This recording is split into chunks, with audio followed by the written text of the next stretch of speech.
চলুন শুরুতে গিয়ে রয়েছে আমার সঙ্গে একটু পরিচিত হই। প্রথমে আপনার নামটা একটু বলেন। আমার নাম মোহাম্মদ জিশান আহমেদ সম্রাট। সম্রাট। বয়স কত? বয়স 24+। 24+। জন্ম জেলা? গ্রামের বাড়ি মতলব চাঁদপুর মতলবে। আচ্ছা, আর আমি বর্তমানে থাকি ঢাকা শ্যামপুর পুস্তকালয়। ঠিক আছে, বলেন একেবারে ব্যাকগ্রাউন্ড থেকে শুনি কি বিষয়ে আজকে আপনি আপনার জীবন গল্প উপস্থাপন করছেন, সেটা আমরা যখন ধীরে ধীরে সামনের দিকে যাব তখনই বুঝতে পারবো। বলুন প্লিজ। স্যার আমি আপনাকে স্যার না, ভাই বললেই হবে। আচ্ছা ঠিক আছে, আমি আপনাকে ভাই বলেই বলতেছি। জি।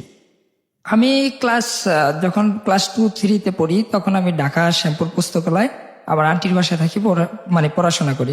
1 বছর আমি ঢাকাতে আন্টির বাসা থেকে পড়াশোনা করার পর আমি আবার দেশে চলে যাই। বাবা কি করতেন? আমার বাবা বাইরে থাকতো কুয়েতে। আচ্ছা, কয় ভাই বোন ছিলেন আপনারা? আমরা 2 ভাই 2 বোন। আপনি সবার বড়? জি। আমি যখন ট্রেনে পড়ি তখন অনেকের ইচ্ছা থাকে হয়তো মেয়েদের সাথে মানে উঠা বসা করার জন্য বা প্রেমের, যেটা তখন তো মানুষ বুঝে না, বা এখন যেটা আমি বুঝতেছি আর কি, হয়তো আবেগের ভিতরে অনেকে অনেক কিছু মনে করে। তো যাই হোক, আমি কোন এক সময় আমার গ্রাম থেকে 5 কিলো দূর আমার মামা বিয়ে করে। ওই গ্রামের নাম আশিনপুর। তো আশিনপুর, ওখানে আমার মামা যেখানে বিয়ে করে ওনার শ্বশুর মারা যায়। তো আমি ওই 40টার মধ্যে যে একটা মিলাদ হয় গ্রামাঞ্চলে, ওই চলে আসে আমি মানে অ্যাটেন্ড করি আমার মামার সাথে। ওখানে একটা যে গ্রামাঞ্চলে কিন্তু স্যার ভাইয়া হয়তো দেখবেন অনেকেই যে বাইরে খাবার দেয়, যেভাবে মেজবানিটা করা হয়। তো আমিও বাইরে ওখানেই ছিলাম। হঠাৎ করে মানে আমার চোখে যে জিনিসটা বাসলো বা দেখলাম, সেটা হলো আমার ভাগ্নি অর্থাৎ মামার শালির সাথেই একটা মেয়ে ওর মায়ের সাথে দাঁড়ায় আছে দরজার পাশে। তা আমি আমার ভাবির সাথে কথা বলতেছি, তো হঠাৎ করে আমি দেখলাম যে ওখানে একজন মেয়ে দাঁড়ায় আছে আর কি। তো আমার কাছে ভালো লাগছে। তখন আমি ক্লাস 10-এ এসেছি, দেবো এরকম অবস্থায়। তো ভালো লাগার পরে আমি আমার ভাগ্নিকে বললাম, জিজ্ঞাসা করলাম, মানে আমি প্রথমে জিজ্ঞাসা করলাম এটা কে। পরে বললো ও তো আশিনপুর স্কুলের ভালো একজন স্টুডেন্ট। কেন? পরে আমি দুষ্টামি করলাম, মানে এই বয়সে ও ছিল আমার বয়সী, অর্থাৎ আমার ভাগ্নিও ছিল আমার বয়সী। তো ওনার সাথে আমি অনেক কথা বলার পর আমি ওখান থেকে চলে আসি। হ্যাঁ, আমার কাছে ভালো লাগছে, বাস এতটুকুই। আমি মানে জিজ্ঞাসা করি আপনার নাম কি, তখন বলে আমার নাম তুলি। তো ওখান থেকে আসার পর আমি যখন আমাদের বাড়িতে আসি 1-1.5 বছর পর, ওর সাথে আর আমার কোনো যোগাযোগ হয় নাই। 1 থেকে 1.5 বছর পর আমি মেসেজের মাধ্যমে, ও একটা মেসেজ দেয়, সরি আমি না, ও আমার নাম্বার একটা মেসেজ দেয় বলতেছে মামা আমি কিন্তু আপনাকে চিনি। তাই আমি বললাম আপনি মামা বললেন কেন? আপনি তো মানে সুহিলির মামা, সে কারণে আমি আপনাকে মামা বললাম। তাই আমি বললাম না, আপনি তো মামা বলার কোনো অধিকার নাই, কারণ আমি আপনাকে চিনি না, জানি না। তারপরে উনি বললো, পরিচয় দিল, জানতে পারলাম, মেসেজেই কথা হলো। তো যাক, এতটুকু পর্যন্তই। তো আমি আবার ভালো মোটামুটি একটু ক্রিকেট খেলতাম। তো আমাদের গ্রাম থেকে ওদের স্কুলে একটা ক্রিকেটের একটা অনুষ্ঠান হয়, তো ওখানে ক্রিকেট খেলেই যখন যাই তখন ওকে আমি দেখতে পাই যে ও খেলা দেখতেছে, বা ও এসে আমার সাথে কথা বলে। তখনই কথা হলো ফার্স্ট, যে কেমন আছেন, কি বিষয়ে, এরকম কথা হইতেছে। তো আমার যেহেতু প্রথম থেকেই ভালো লাগে, ওর মামা ডাকটা আমার কাছে ভালো লাগে না। তো আমি বললাম আপনারা কি ওদের খুব রিলেটিভ, মানে আমার মামার রিলেটিভ? কয় না, ওদের বংশ আলাদা, আমাদের বংশ আলাদা, হয়তো একসাথে চলি, ক্লাসমেট। তো আমি জিজ্ঞাসা করলাম আপনি পড়াশোনা কতটুকু, মানে কোন ক্লাসে পড়েন? তো বললাম আমি ক্লাস 8-এ পড়ি, আমার রুল 1। আমি বললাম পিছনে 1 ছিল। তার মানে ক্লাস 1 থেকে 8 পর্যন্ত রুল 1, মেধাবী একজন ছাত্রী। তো এভাবেই কথা হয়, যোগাযোগ হইতেছে অনেকভাবে।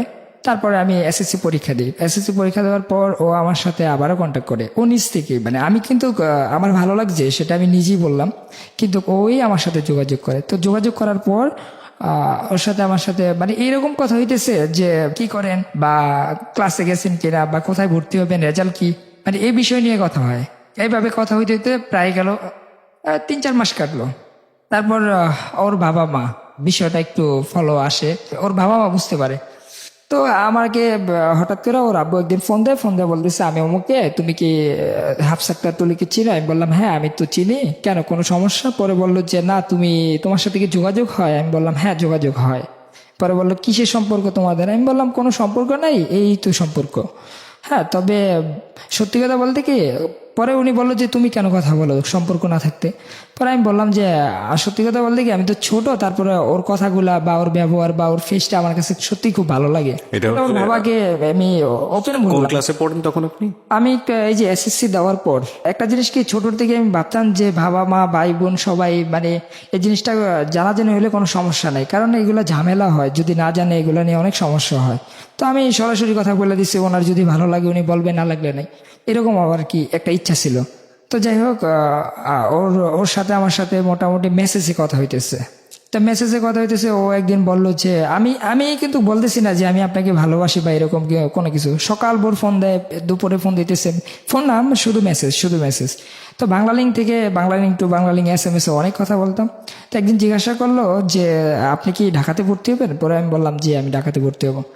তো আমি ওরকম মানে চিন্তা ভাবনা করতেছি, এরই মাঝে ওর বাবা মা বুঝতে মানে ক্লিয়ার ভাবে বুঝতে পারে। মেয়েটা কোন ক্লাসে পড়তো? ক্লাস 8-এ।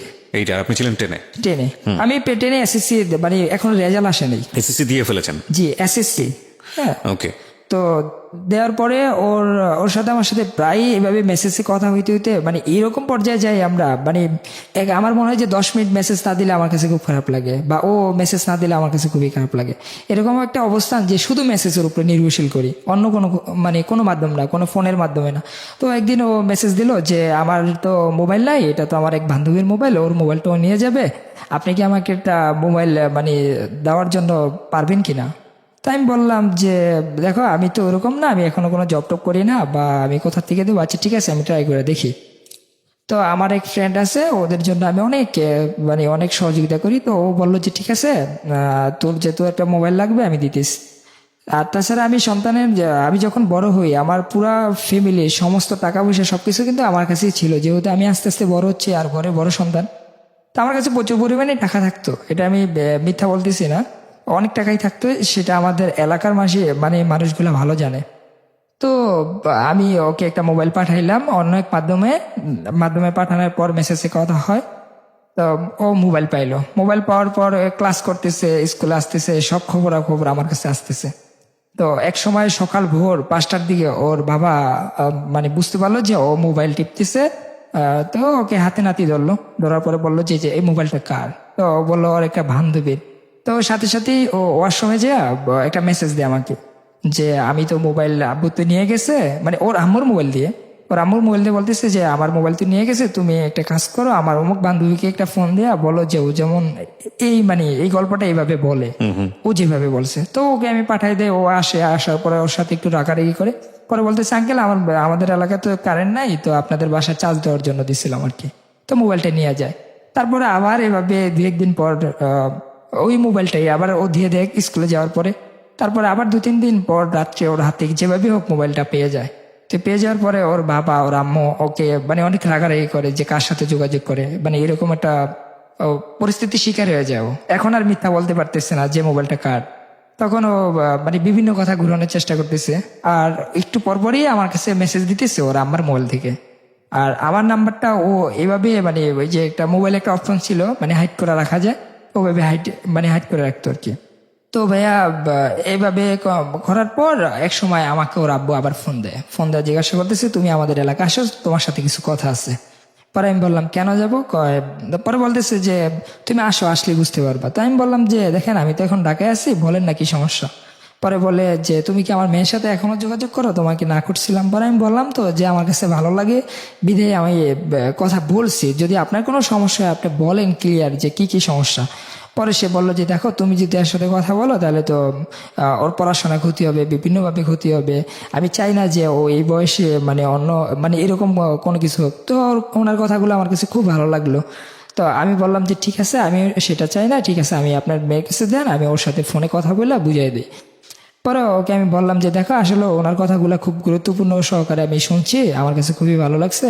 তো তুমি তোমার মতন থাকো, দেখি আমি পড়াশোনা করি তুমিও করো, পরবর্তীতে দেখা যাক বিষয়টা কি হয়। পরে ও বলল যে না আমার বাবা মাকে আমি চিনি, কারণ ওনারা আমার বড় বোনকে নিয়ে অনেক কাহিনী করছে, আমি জানি যে ও মানে আমার বাবা মা আমাকে নিয়েও এরকম কিছু করবে। তো আমি ওর কথাগুলো তত একটা মানে মূল্যায়ন করলাম না করার পরে আমি মোবাইল অফ বন্ধ করে দিলাম। তো কিছুদিন পর একটা চিঠি পাঠাইছে, মানে অর্থাৎ মানে আমি সিম চেঞ্জ করে ফেললাম। একটা চিঠি পাঠাইছে ওই ওর এক বান্ধবীর মাধ্যমে। আমি নামটা বলবো না, যে এখানে সহযোগিতা করছে ওনার নামটা আমি এখানে বলবো না। তো ওর খুব কাছের একজন ফ্রেন্ড, একজন ছেলে বন্ধু একজন মেয়ে বন্ধু, এই দুজনেই আমাকে সহযোগিতা করে এই পর্যন্ত আনার জন্য। তো ওই ওর যে বান্ধবী, ওরা আমাকে চিঠিগুলা পাঠায়, যে আমি চিঠিগুলা পড়ার পর খুব অবাক হয়ে যাই। ও বলতেছে যে আপনি আমাকে নিয়ে এত কিছু করলেন, এত গল্প করলেন, এত বড় বড় কথা বললেন যে আপনি অনেক ভালো, বা মানে আমি ওর অনেক প্রশংসা করছি, কিন্তু আমি কখনো বলি নাই আমি তোমাকে ভালোবাসি, বা ও আমাকে কখনো বলেনি। তো আমাকে একটা চিঠি দিল, দেখেন আপনি আজকে মানে আজকে কিন্তু 19 তারিখ, আমি 3 তারিখ পর্যন্ত ওয়েট করবো আপনার জন্য। এই 3 তারিখের মধ্যে আমার সাথে ফোনে যোগাযোগ করবেন, আর না হয় আমি 3 তারিখে মানে বাড়ির থেকে বের হয়ে যাব, যেদিকেই পারি চলে যাব। তো চিঠিটা পাওয়ার পর আমি মোবাইলটা খোলার পরে ওর বান্ধবীর মাধ্যমে ওর সাথে আমি মানে কন্ট্যাক্ট করি স্কুলে। তো কন্ট্যাক্ট করার পরে ওকে অনেক বুঝাইলাম, দেখো আমি তো এখন ছোট, তাছাড়া আমার আব্বু একজন মানে আমাদের গ্রামে শিক্ষক ছিল। হ্যাঁ, তো তারপরে উনি বাইরে চলে গেছে, ওনার একটা মানে দুর্নাম হবে আমি যদি এখন তোমাকে বিয়ে করি, বা এখন বিয়ে করে আমার বয়স হয় নাই, আমার কাছে কোনো টাকা পয়সা নাই। পরে সে বললো যে এগুলো আমি দেখবো। তাই আমি বললাম তুমি দেখবা মানে তোমার কাছে কি কোনো টাকা আছে? পরে বললো যে না, আমার কাছে কোনো টাকা নাই, কিন্তু যদি দুজনে হাত পাও তো ঠিক আছে, কোথায় না কোথায় যে একটা কাজ করব। তাই আমি বললাম এটা কোনো জীবনে বাণী হয় না, মানে আমি কিন্তু এখানে আমার নিজের ভালোর জন্য বলতেছি না, যেটা হয়েছে আমি স্যার ভাইয়া সেটাই বলতেছি। তো এরকম হওয়ার পর ওর সাথে আমার সাথে একটা ভালো মানে যোগাযোগ হয়ে যায়, যে ঠিক আছে আমি 3 তারিখে ওর একটা আশ্বাস দিলাম। মানে ও এরকম কিছু করতেছে যে ও মারা যাবে, বা একটু মানে অনেক কিছু মানে আমাকে ভয় দেখাইতেছে। তাই আমি বললাম ঠিক আছে, তুমি কিছু বলার দরকার নাই, ঠিক আছে আমি তোমাকে 3 তারিখে নিয়ে যাব, তুমি টেনশন করো না, আমি ব্যবস্থা করতেছি। তো 3 তারিখে আমি বলছি ঠিকই, কিন্তু আসলে ওর সাথে আমি ধোঁকাবাজি করছি। আমি 3 তারিখে আর মোবাইল খুলি না, ও স্কুলে যায়, স্কুল থেকে রেডি হয়ে চলে আসবে, ব্যাগ ট্যাগ সবকিছু গুছিয়ে ও বাড়ি থেকে পালিয়ে আসবে, কিন্তু আমি আর ওর সাথে যোগাযোগ করি না। তো যোগাযোগ না করার পরেই ও একটা মন ভাঙা যায়, যে ও আজকে আমি স্কুল থেকে চলে যাব, বা ওর বাবা মা ওরে কি করতেছে সেটা কিন্তু আমি বুঝতেছি না। তুলি তো এটা। জি, এটা তুলি। তো তুলি স্কুলে ভালো ডাকনাম ওর, ও খুব নামাজি ব্যক্তি, বা তারপরে ভালো একজন স্টুডেন্ট। তো যার কারণে সবাই মানে তুলির একটু আলাদা একটু নজর থাকে। তো ওদের বাড়ি থেকে ওদের স্কুলটা 10 মিনিট হবে, হাই স্কুলটা। তো আমি না নেওয়ার কারণে ও আবার একটা চিঠি পাঠায় ওর বান্ধবীর মাধ্যমে, যে আপনি আমার সাথে খুব দ্রুত দেখা করবেন। পরে আমি দেখা করি আমাদের একটা নদীর পার, ওখানে আমি ঢাকার থেকে যাওয়ার পরে খুব সকাল ভোর ও কোচিংয়ে আসতো। তো ওখান থেকে ও আমার সাথে এসে দেখা করে নদীর পারে। আসার পরে আমি বৈশা কথা বলতেছি, এই ফার্স্ট আমাদের মানে দেখা, মানে সরাসরি যে একটা সম্পর্কের মাধ্যমে আসা। তার আগে তো অন্যভাবে দেখা হয়েছে। ও আমাকে অনেকভাবে মানে ইমোশনাল ভাবে ব্ল্যাকমেল করে, তো আমার পায়ে ধরে কান্নাকাটি করে। মানে ফার্স্ট ও আমাকে আমার শরীরে টাচ করে, আমার পায়ে ধরেই পায়ে ধরে অনেক কান্নাকাটি করে, যে না তুমি নিয়ে যাও। পরে আমি জিজ্ঞাসা করলাম, দেখো আমার দেখলে মনে হয় যে আমি কাউকে বিয়ে করতে পারবো, বা ওরকম বয়স হয়েছে, আর তোমায় তো একদম মানে ও বাতাসের মতন এত পাতলা ছিল। তো ওর সাথে আমার সাথে পরে আমি আস্তে ধীরে মানে ওখান থেকে কাটার জন্য চেষ্টা করি, কিন্তু ওর যে বান্ধবী এরা সবাই মিলে বলতেছে না ভাইয়া আপনি এই কাজটা করেন, ওর ওর আব্বুর মানে নেচারগুলো আসলে ভালো না, হয়তো কোনো সমস্যা হয়ে যেতে পারে। তারপরে ওর সাথে আমার সাথে যে কমিটমেন্ট হলো, তো কমিটমেন্টে বললাম যে ঠিক আছে আমি তোমাকে নিয়ে যাব, সেটা হলো 20 তারিখে আমি কথা দিলাম, ঠিক আছে। তো ও আমাকে কি করলো, ও যে মানে বাড়ির থেকে কোরআন শরীফ আনছে সেটা আমি বুঝতে পারিনি বেগুরা। ও বললো আপনি এখানে উঁচু করেন, তা আমি ভাবলাম যে হয়তো উঁচু করতে বলছে, হয়তো উঁচু করে বলবো যে মানে সত্যি কথা বলেন। তা আমি উঁচু করছি, উঁচু করার পরে মানে ও ওখান থেকে কোরআন শিবাই না বেকেট থেকে বললো যে আপনি এটা ধরে বলেন যে আপনি আমাকে নেবেন। তখন আমি মানে অনেকটা ভয় পেয়ে যাই, মানে এটা তো যেমন কোন ক্লাসে তখন আপনি এসএসসি পরীক্ষা দিয়েছেন, রেজাল্টও হয়নি? রেজাল্ট হয় না, তখন আমি খুব ভয়ে আছি যে এটা কেমন তোর বিষয়। তো মেয়েটা তখন ক্লাস 8-এ পড়ে। ক্লাস 8-এ পরে আমি বললাম যে ঠিক আছে তোমার কোন এক সময় নেব, হ্যাঁ মানে কোরআন শিব ধরে এটা বললাম। তো বললো যে আপনারা বলেন 20 তারিখে নেবেন। পরে আমি বললাম মানে একটু আমতামতা করতেছি, তখন ও অনেক কান্নাকাটি করে। পরে আমি বললাম যে ঠিক আছে, অনেক চিন্তা ভাবনার পর প্রায় 1.5 ঘন্টা চিন্তা ভাবনার পর আমি তখন মানে আমি বললাম কোরআন শিবে হাত দেওয়া লাগবে না, আমি তোমাকে নেবো, এটাই হলো আমার মেন কথা। ঠিক আছে তাহলে তুমি একটা কাজ করো, একটা মোবাইল নিয়ে যাও। তো ও একটা মোবাইল নিয়ে গেল, মোবাইলের মাধ্যমে ওর সাথে আমার সাথে মেসেজে কথা হইতেছে।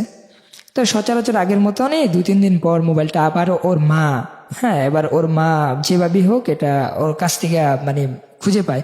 তো পাওয়ার পর ওর সাথে আমার সাথে আর যোগাযোগ হয় না। আর বিশেষ করে ওর যে বান্ধবীগুলো আছে ওখানে ওর সাথে মানে কারোর সাথে যোগাযোগ করতে দেয় না। তো 20 তারিখে সে আসবে কিভাবে? এখন আমি টেনশনে পড়লাম যে আসলে যদি আমি এখন না আনতে পারি বা ও যদি না আসে বা ওর সাথে একটা ঝামেলা হয়ে গেলে, ও তো বলছে মানে খুব দুর্ঘটনাটা কিছু ঘটাই ফেলবে। তো আমি খুব টেনশন করি। তখন ওর আম্মার নাম্বারে আমি ফোন দেই পুরো বিষয়টা আমি খোলাখুলি বলি যে দেখেন আন্টি, মানে এই বিষয় এখন আমি কি করব, মানে আপনার মেয়েকে একটু মানে কন্ট্রোল করেন, অথবা দেখেন একটা যদি আত্মহত্যা করে ফেলে বা এরকম একটা দুর্ঘটনা করে ফেলে তখন তো আমাকে মানে আপনি দায়ী করবেন। তা আমি চাই না এরকম কোনো কিছু করার জন্য। যদি আমার ভালোবাসা সঠিক হয় সে অবশ্যই আসবে। এভাবে কথা বলার পর ওর বাবা এবং মা সবাই মিলে আমার একটু ভক্ত হয়ে যায় যে না, ছেলেটা হয়তো ভালো। হ্যাঁ, তো আমার সাথে ওরা যোগাযোগ করে নায়ারগাঁও বাজার, মানে আমাদের বাড়ি থেকে একটা নদীর পার আছে, ওখান থেকে নায়ারগাঁও বাজার। তো নায়ারগাঁও বাজার ওর বাবা মা ভাই বোন সবার সাথে আমার ফার্স্ট কথা হয়। কথা হওয়ার পরে আমাকে ওরা যেভাবে বুঝাইলো যে ঠিক আছে এইভাবে তুমি করো, তা আমি দেখলাম যে এই বিষয়গুলো যদি এইভাবে করি তাহলে খুব সমস্যা, মানে যে ওনারা যে পদক্ষেপগুলো নিছে সম্পূর্ণ ওনাদের ভালোর জন্য, মানে আমাকে খারাপ বানার জন্য তুলির চোখে। তো জিনিসটা আমার কাছে খুব খারাপ লাগলো। তো যাই হোক ভাইয়া, ওখান থেকে আমি ওর সাথে আমার সাথে যোগাযোগ হয় ওর বান্ধবীর মাধ্যমে। তখন ও পুরা বিষয়টা বলে দিল যে আমার বাবা মার সাথে তুমি এগুলো বলছো, বাবা মা বললো যে তুমি খারাপ ছেলে এরকম, আর তোমাকে খুব ভালো ভালো বলছে এরকম কথা। তা আমার অনেক পছন্দ জিদ উঠে যায়। তো আমি আবারও আমার এক বান্ধবীর মাধ্যমে ওকে আবারও একটা মোবাইল পাঠাই। তার মানে এই পর্যন্ত 3-4টা মোবাইল পাঠাইলাম। তো মোবাইল পাঠানোর মধ্যে ওর বাবা মা মোবাইলটা আবারও ধরে, মানে 2-3 দিন পর। আমি জানি না যে ওর ওর কাছ থেকে কিভাবে এই মোবাইলগুলো পাইতো। তো মোবাইলগুলো ধরার পরে আমাকে ফোন দিয়ে অনেক গালাগালি করে। সে বলতেছে যে ঠিক আছে, তুমি যেহেতু আমাদের কথা রাখো নাই। আমি বললাম আপনি আমার কথা রাখেন নাই, আপনাকে বলছিলাম যে তুলিকে এগুলা বললেন না, কিন্তু আপনি বলে দিচ্ছেন। এখন আমার আর ওর মাঝে একটা ফাটল ধরাই দিছে, এই জিনিসটা কিন্তু আপনি ভালো করেন নাই।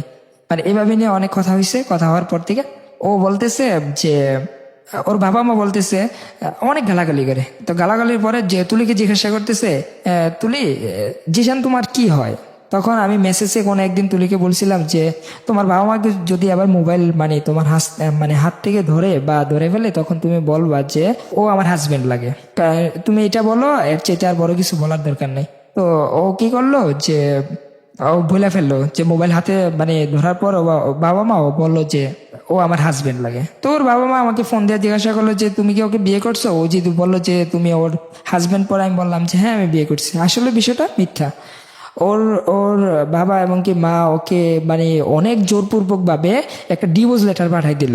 মানে ওরা কখনো চিন্তা করলো না যে আসলে ও কাবিন নামা কোথায় কোথায় বিয়ে হয়েছে বা কিভাবে হয়েছে, কোনো গল্প নাই। শুধু একটা জোর করে একটা ডিভোর্স করে আমার মামার কাছে পাঠাই দিল। মামা আবার কি করলো, আমার আব্বুর কাছে দিল।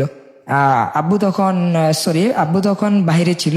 তো এই খবর শোনার পর আব্বু তখন বাইরের থেকে আসে, আমি তো ঢাকাতেই ছিলাম। তো আসার পরে আমাকে জিজ্ঞাসা করতেছে তুমি কি বিয়ে করছো, আর বিয়ে করলা কবে, আর তোমার ওয়াইফ তোমাকে ডিভোর্স দিল কবে? আমি বললাম যে দেখেন আমি বিশ্বাস করেন যে আমি বিয়ে করি নাই, কিন্তু আমার বাবা মা কেউ বিশ্বাস করতেছে না। তখন ওর পরিবারের সাথে যোগাযোগ করলো যে আপনারা বসেন, এটা কেমন তোর বিষয়। কিন্তু ওর পরিবার বললো যে আপনাদের সাথে বসার তো কোনো মানে আমাদের কথাই না, আমরা কেন বসবো, বসা দরকার নেই। ও আমার মেয়েকে ফুসলাইয়া বিভিন্নভাবে বিয়ে করে ফেলছে, এখন আমরা ডিভোর্স দিয়ে দিচ্ছি। পরে আমার আব্বু বলছে যে ঠিক আছে আপনি যে ডিভোর্স দিয়ে দিচ্ছেন এটা কাবিন কই, আমার ছেলে তো বলতেছে বিয়েই করে নাই।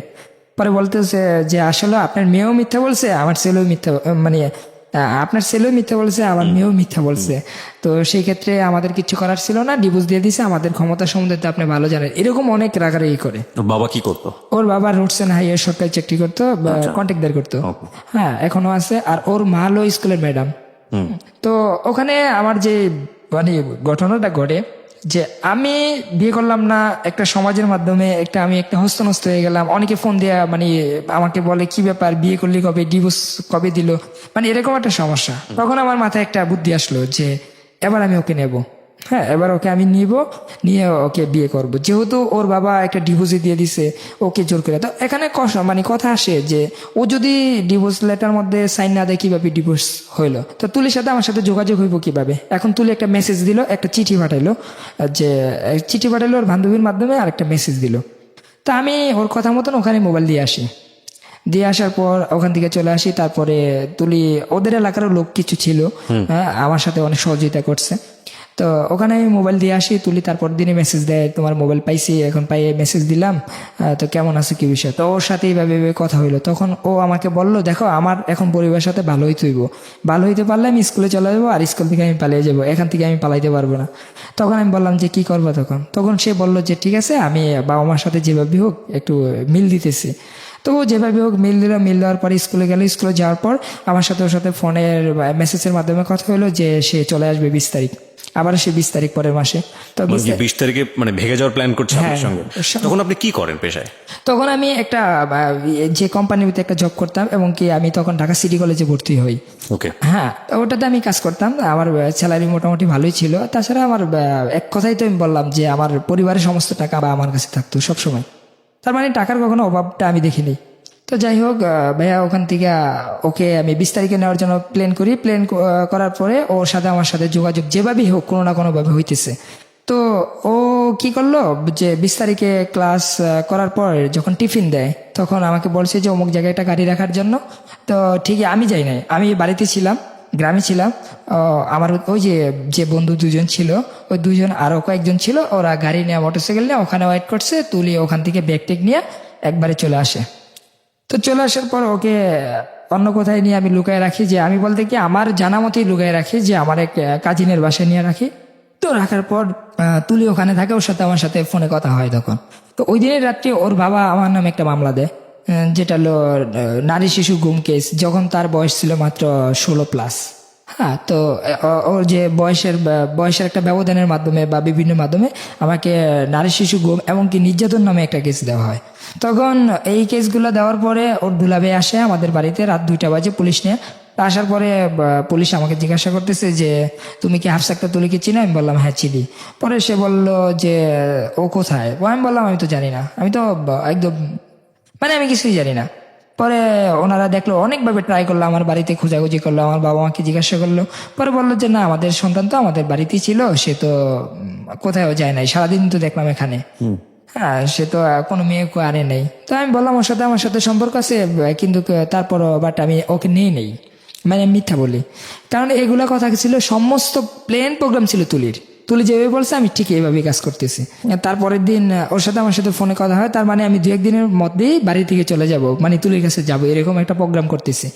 তো তারপরের দিন আমার আব্বুকে থানার থেকে ফোন আসে, মতলব দক্ষিণ থানার থেকে, যে আপনি একটু আপনার ছেলেকে নিয়ে আসেন। তো আমাদের থানা আবার মতলব উত্তরে, তো আমরা মতলব উত্তরে যাই। যাওয়ার পরে ওখানে ওসির সাথে কথা বলার পর সে বলল যে আপনি যদি ওখানে ছেলেটাকে নিয়ে যান সে তো অ্যারেস্ট করবে, তার মানে আপনি একটু চিন্তা ভাবনা করে যান। তা আমার আব্বু ছিল ইমোশনাল লোক। হ্যাঁ, উনি মানে অল্পতেই ভয় পেয়ে যেত। মানে যদিও উনি মাস্টার ছিল বা ওরকম, মানে একটা ভয়ের কিছু শুনলে উনি ভয় পেয়ে যেত। আসলে কিন্তু ভয় পাওয়ার লোক না উনি, কিন্তু ভয় পেয়ে যেত, মানসিকভাবে ভেঙে পড়তো। তো বললো যে আবার পুলিশ বাড়িতে আসবে, সমস্যা করবে না, আমি নিয়ে যাব। তো অনেকের কথা মানে অমান্য করে আমাকে ওখানে নিয়ে যায়। তো নিয়ে যাওয়ার পরে সাথে সাথে আমাকে অ্যারেস্ট করে। আমি যাওয়ার পরেই আমাকে কোনো কথা নাই, বাড়তে নাই, শুধু লকাবে নিয়ে আটকে রাখে, আর বলতেছে মেয়েটা কোথায় আছে তুমি বলো। তো আমি বললাম যে আমি জানি না। তো আমি তো জানি নাই বলতেছি, আমি তো আর কোনো কথা নাই, কারণ তুলি এগুলো শিখানো হয়েছে যে তোমাকে যদি যেভাবেই হোক তুমি কিন্তু কখনো বলবা না। তাই আমি বলি নাই। তো না বলার পরে ওখানে অনেক ট্রাই করে আমাকে বিভিন্নভাবে, মানে বিভিন্ন ভয়ের মাধ্যমে, ওসি দারোগার মাধ্যমে বিভিন্নভাবে যে আমাকে জানার জন্য, আমার ফোন থেকে ট্র্যাকিং করে বিভিন্নভাবে জানার জন্য, কিন্তু কোথাও কোনো আমার স্কোপ মানে খুঁজেই পায় নাই যে আমি নিচে কিনে নেই। মানে তাদের দ্বিধাদ্বন্দ্ব পড়ে যায়। তখন আমি তুলিকে যখন চিঠি পাঠাইতাম বা ওই যে ফোনের মাধ্যমে কথা বলতাম বা মেসেজগুলো দিতাম, ওগুলো আমাকে দেখায়। তো আমি বললাম যে এখানে তো কোনো কথা নাই যে আমি নেব, এখানে এরকম কোনো কথাই নেই। আমি ওর সাথে সম্পর্ক এখনো আছে, কিন্তু ও কোথায় আছে আমি জানি না, মানে এরকম কথা বলতেছি। তো ওর বাবা মা ওখানেই থাকে আমার সাথে অনেক রাগে করে যে তুমি বলো যে কোথায় আছে। পরে আমি বললাম যে দেখেন আপনাদেরকে অনেক বুঝাইছি, আপনারা বুঝেন নাই, না বুঝে হয়তো আমার মানিচিত্রটা নষ্ট করে ফেলছেন। আজকে একটা মামলা দিয়েছেন, মামলাটা না দিয়ে আপনি আমাকে ফার্স্টই বলতেন যে মেয়েটা কোথায় আছে, আপনি একটা মিনিট ফোন দিতেন, তাহলে তো এত সমস্যা হয় না। কিন্তু আপনি ফোন না দিয়ে একটা মামলা করে দিলেন, এখন আমি থানার মধ্যে আছি, এখন আমি জানবো জানি না, মানে এইভাবে কথা বলছি যে যদি আমি জানি তারপর আমি জানবো না। তো ওসি আমাকে যাই করে, যেটা আসলে অনেকেরই বুঝার ধারণা আছে যে হয়তো যেহেতু আমার নামে কোনো মামলা হয় না, সে আমাকে কোনো টাচ করতে পারে না, তারপরও সে অনেকভাবে আমাকে মানে হস্তনস্ত করে যে এটা জানার জন্য যে তুলি কোথায় আছে। তো আমি তুলির সাথে যোগাযোগ বন্ধ হয়ে যায়, যেহেতু আমি থানায় চলে যাই। আমার কাছে যত টাকা পয়সা, মানি ব্যাগ টেক ছিল, মোবাইল টোবাইল, এগুলো সব আমার আব্বুর কাছে দিয়ে দিই। আর আমি তো তখন আটকে গেলাম। তো তুলির সাথে আমাকে বললো যে আমার সোনার বাংলা কবিতাটা তুমি লেখো। তো আমি লিখলাম। লেখার পরে আমার হাতের মানে লেখাগুলা আর ওই যে তুলিকে আগে যে চিঠিগুলা পাঠাইতাম ওই কিছুটা ম্যাচ হয়ে যায়। তো মেসেজ যাওয়ার পরে বললো যে না, তুমি নিছো। মানে ওসি ট্রাই করতেছে যে আসলে এটা কি সঠিক না।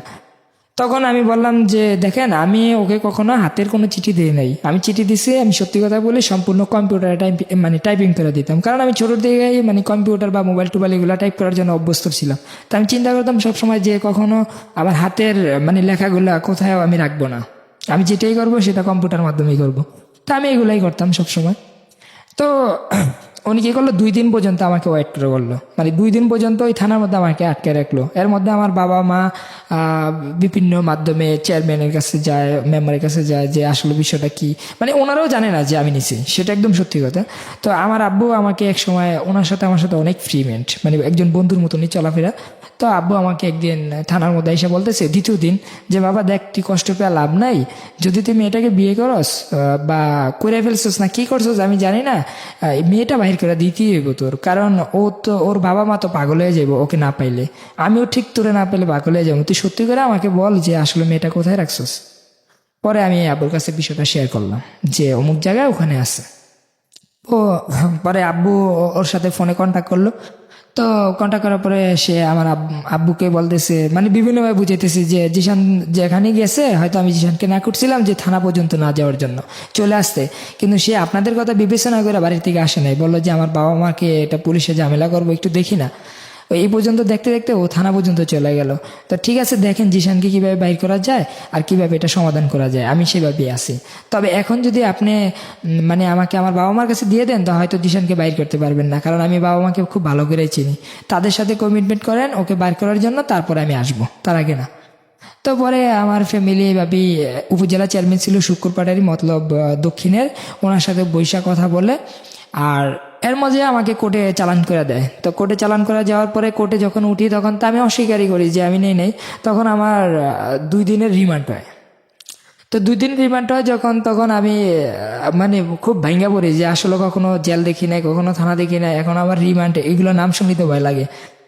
তো যাই হোক, আমি উপজেলা চেয়ারম্যানের সাথে আমার বাবা এবং কি বিভিন্ন মানে পঞ্চায়েতের মাধ্যমে বললো যে আচ্ছা ঠিক আছে, আমরা মেয়ে দিয়ে দেবো, কিন্তু আমার ছেলেরা যেভাবে হোক বাইর করে দেন, মানে এরকম ভাবে একটা প্রস্তাব রাখে। তো উপজেলা চেয়ারম্যানে ওখানে বৈশা আমাকে মানে বললো যে আমি তো তখন জেলে চলে গেছি, কাস্টডিতে চলে গেছি।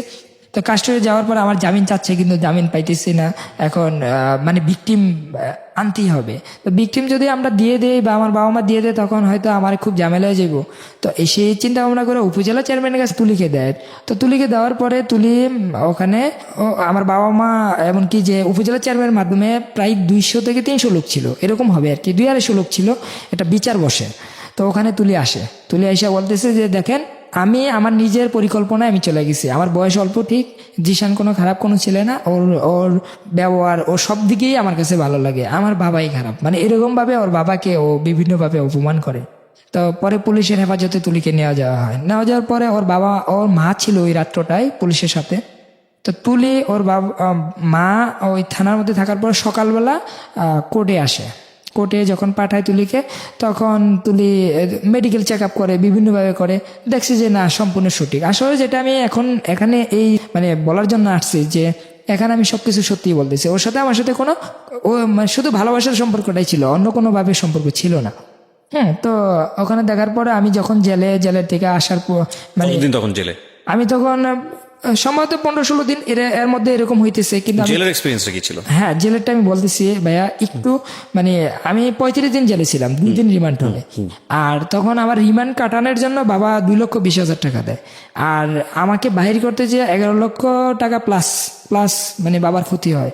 হ্যাঁ, এগুলো সম্পূর্ণ বাবা বহন করে, মানে আমাকে বের করার জন্য।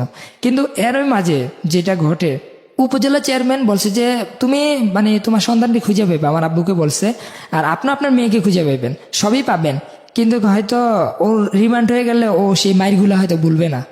অতএব আমরা যেভাবেই হোক এটা বসে এখান থেকে মিল করে দিই। হয়তো ওর গায়ে যেমন কোনো মানে টর্চারিং না করা হয়। তুলিকে যখন কোর্টে দাঁড়া করা হয়, তুলি বলল জবানবন্দি নেয় ওকে, সরি, এখানে ওই কোর্টে যখন যায় তুলি, তখন একটা জবানবন্দি কিন্তু লিখিতভাবে দারোগা অথবা পুলিশের মাধ্যমে কোর্টে পেশ করা হয়। তো ওখানে তুলি এক প্রান্তে, আমি এক প্রান্তে। তো তুলিকে বলতেছে যে তোমাকে কিভাবে নিয়েছে, তুলি সম্পূর্ণ দোষ ওর উপরে রাখলো, যে ওর কোনো ভুল নাই, সে ওকে আমি এরকম এরকম করছে, মানে তুলি নিজের উপর দোষ নিয়ে আপনাকে সেভ আমাকে সেভ করতেছে। Okay. তো এর মাঝে তুলির মানে একটা ভাইস দ্বারা জবানবন্দি দেয়, আর পুলিশ বলতেছে না স্যার, সে ওখানে সব সত্য কথা বলছে, যে জিসানি সবকিছু নিছে। তখন তুলি বলল যে দেখেন, আমি ওখানে কিচ্ছুই বলি না, আমাকে জোর করে এগুলা লিখছে। হ্যাঁ, আমি এখানে যা বলতেছি এটাই সঠিক। জানি না তুলি ওখানে কি বলছিল, কিন্তু এখানে এসে সে কথাগুলা নাকি ঘুরে ফেলছে, মানে আমার পক্ষে কথা বলতেছে। তো বলতেছে যে স্যার, ও মানে ম্যাজিস্ট্রেটকে বলতেছে যে আপনি ওর জামিন দিয়ে দেন। হ্যাঁ, আমার সাথে ওর সাথে সম্পর্ক আছে, আজকে যদি আমাদের বয়সে না টিকে তাহলে কিচ্ছু করে না, কিন্তু 2 বছর পর হোক আর 3 বছর পর হোক আমি ওকে বিয়ে করব, যদি ও আমাকে করে। কে বলছে এটা? এটা তুলি বললো কোদের মধ্যে দাঁড়িয়ে। তা আমাকে জিজ্ঞাসা করছে, আমি একই কথা বলছি যে ও যদি আসে তাহলে নেবো, এটা তো প্রেমের সম্পর্ক। কিন্তু আমি আসলে বুঝতেছি না আসলে আমার কোনটা ভুল কোনটা খারাপ। এই মুহূর্তে আমি মানে খুব মানে আমার মানসিকভাবে আমি সুস্থ না। তখন যেহেতু জেলের জীবনটা অনেক কষ্টের, তো এখন আমি জেলের প্রসঙ্গটা আসি। যখন আমি অ্যারেস্ট হই, তখন আমার কাছে মনে হলো যে এটা কোনো ব্যাপার না, এটা কোনো কিছু না, একটা ছোট্ট একটা ঘরের মধ্যে বন্দি করে রাখছে, কই এখানে তো কিছুই নেই। কিন্তু আমি তখন বুঝতাম না কোথায় কোর্ট, কোথায় কি, কোথায় মানে জেলখানা, এগুলো কিচ্ছু জানতাম না। তো আমাকে যখন পুলিশের গাড়ি দিয়ে যখন মানে হাতে পায়ে মানে হ্যান্ডকাপ লাগানোর পর আমাকে যখন কোর্টে নেয়, তখন একটা ওখানে যাওয়ার পরেই আমার কাছে খুব বেশি খারাপ লাগে, মানে অনেক চোখে কান্না এসে পড়ে। একটা গারদঘর নামে একটা ঘর আছে জেলখানার ভিতরে, গারদঘর অথবা এটাকে বলে কোর্ট লকআপ। তো এই কোর্ট লকআপের মধ্যে যখন আমাকে নেয়, সেখানে একটা যে রুমটা সম্ভবত যদি ক্লিয়ার ভাবে আমরা মোটামুটি ভাবে দাঁড়াই, ওখানে 40 থেকে 50 জন লোক দাঁড়াইতে পারবো ওই রুমটার মধ্যে, কিন্তু ওখানে 100 থেকে 150 আসামি। মানে ওই জায়গায় আমাকে নেওয়ার পর মনে হয় যে আমি কোনো এক চিপার মধ্যে, মনে হয় যে মানে 1/2 ইঞ্চি জায়গার মধ্যে আমার মনে হয় যে আমি দাঁড়াই আছি। মানে মানে এত মানে আসামি, যে ওদের ঘামের গন্ধে মানে খুব খারাপ লেগে গেছে। মানে আমি যে কোথায় দাঁড়াবো এরকম কোনো জায়গাই পাইতেছি না। তো যাই হোক, ওখান থেকে আমাকে কোর্টে নেওয়ার পরে যখন জেলে যাই, জেলে জীবনটা অনেকেই শোনার জন্য আমাকে অনেকে বলছে যে ভাই আপনি তো 2 বার জেলে গেলেন, তো আসলে জেলের জীবনটা কিরকম। তারপরও মানে আপনি তুলিকে ভালোবাসেন বা তুলি আপনাকে ভালোবাসে, মানে বিষয়টা আমি বুঝলাম না, জেল কি আসলে নর্মাল জিনিস।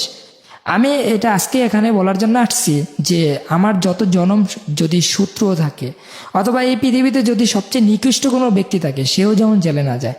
তখন মানে আমি জেলখানা যাওয়ার পর আমি প্রথম গেটে মানে গেট থেকে নামার পর একটা গাড়ি আসে, যে গাড়িটার মধ্যে মানে অতিরিক্ত লোক থাকে, মানে অনেক কষ্ট করে দাঁড়ায় থেকে ওই গাড়ি দিয়ে আমার চাঁদপুর থেকে মানে জেলখানা বাবুরহাট ওখানে নিয়ে যায়। তো নিয়ে যাওয়ার পরে প্রথম গেট থেকে আমি যখন ভিতরে ঢুকি, তখন পাগুলা মানে যারা জেলে গেছে হয়তো তারা বুঝে, এটাকে বলে যে মানে ফাইল 4 জন করে বসাইবে, মানে একবারে মাটির মধ্যে বসতে পারবে না, পাগুলো উঁচু দিয়ে হাঁটু ভেঙে বসতে হবে। 4 জন করে বসার পর হ্যান্ডকাপ 2 জন করে লাগানো থাকে। তো ওখানে প্রায় 1 থেকে 1.5 ঘন্টা মানে দাঁড়ায় করে বসায় রাখে। এর মধ্যে কেউ যদি একটু মাটিতে বসা পড়ে, তাকে অনেক মারধর করা হয়। মানে একজনের মাইট দেখলে আপনি আমার মনে হয় যে আরেকজন মানে এরকম ভুল করবে।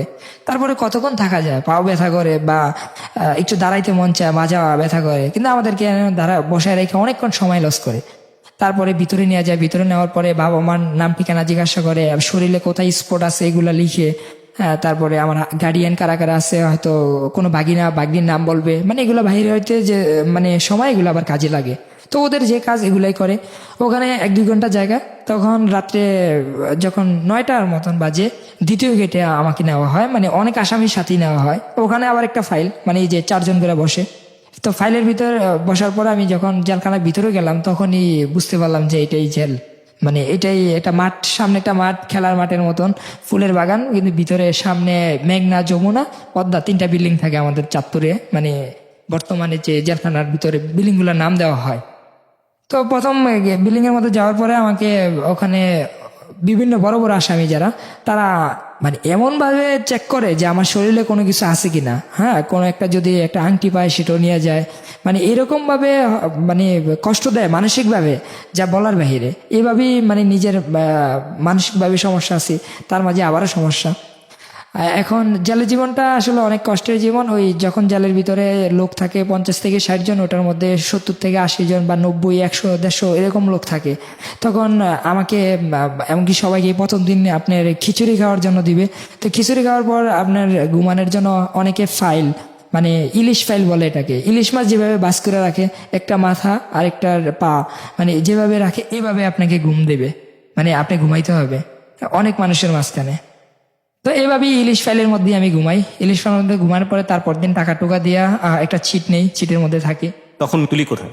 তুলি তো তখন পুলিশ হেফাজতে আছে, পুলিশ হেফাজতে আছে, আপনিও পুলিশ হেফাজতে? আমিও পুলিশ হেফাজতে। তবে তুলি কোর্ট থেকে ওর বাবা এবং কি মা তুলিকে নিয়ে যায়, মানে ওদের আন্ডারে ওরা নিয়ে যায় বাসায়, হ্যাঁ, কোর্ট থেকে নিয়ে যায়, পারমিশন ভাবে পায় যে আমার মেয়ে নাবালিকা, তাকে মানে তার সামনে একটা পরীক্ষা আছে, পরীক্ষা দেওয়ার জন্য এরকম ভাবে বলে আর কি। তো যখন আমি ওখান থেকে আসি, মানে জেলের থেকে আমি জামিন পাই আপনার 35 দিন পর।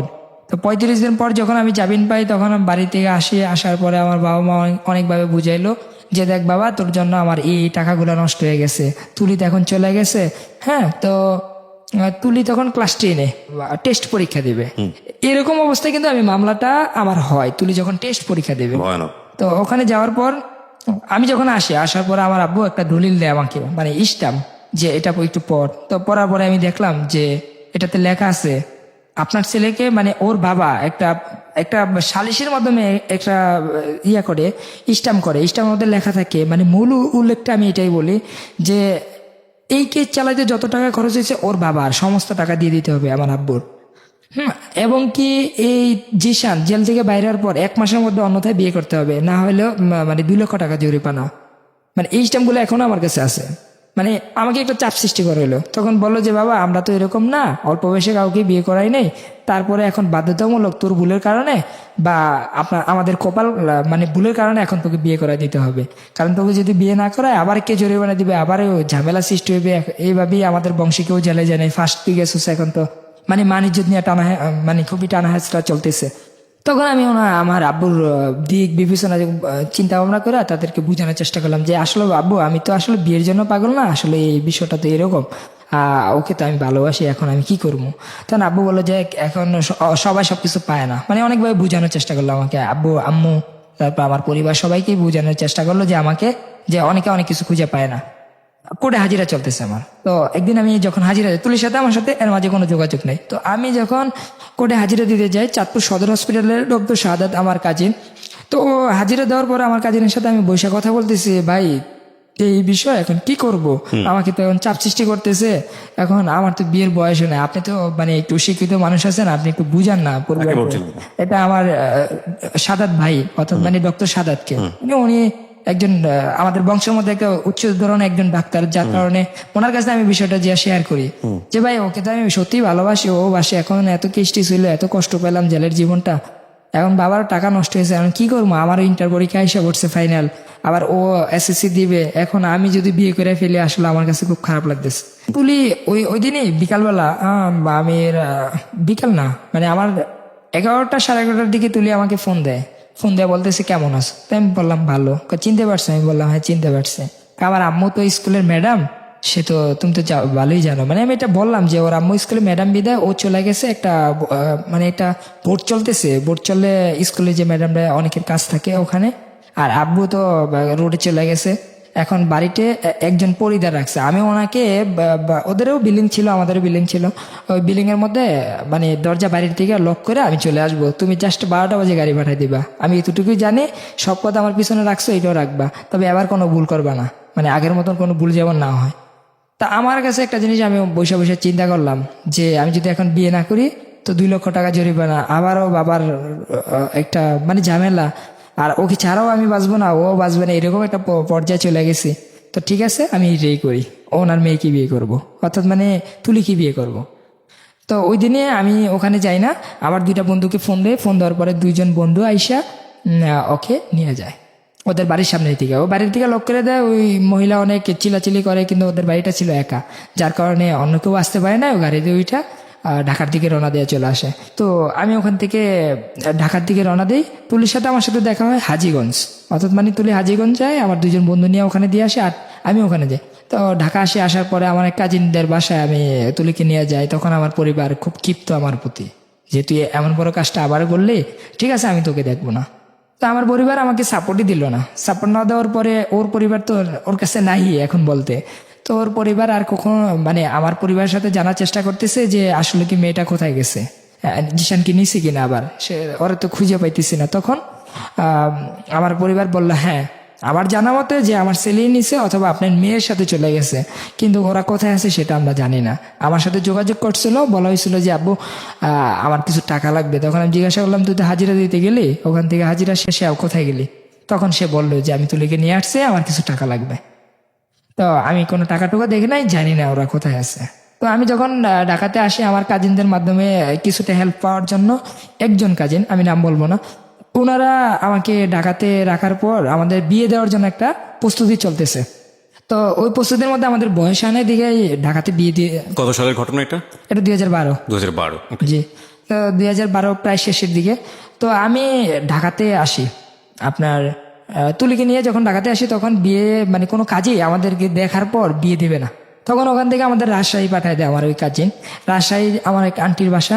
ওখানে যাওয়ার পর দেখলাম যে ওর সাথে মানে যাওয়ার পরে দেখলাম যে আমাদের বিয়ে দেওয়ার জন্য প্রস্তুতি এসে বসে আছে। গাড়ি থেকে যখন নামলাম তখন বাসা 2 মিনিটের দূর।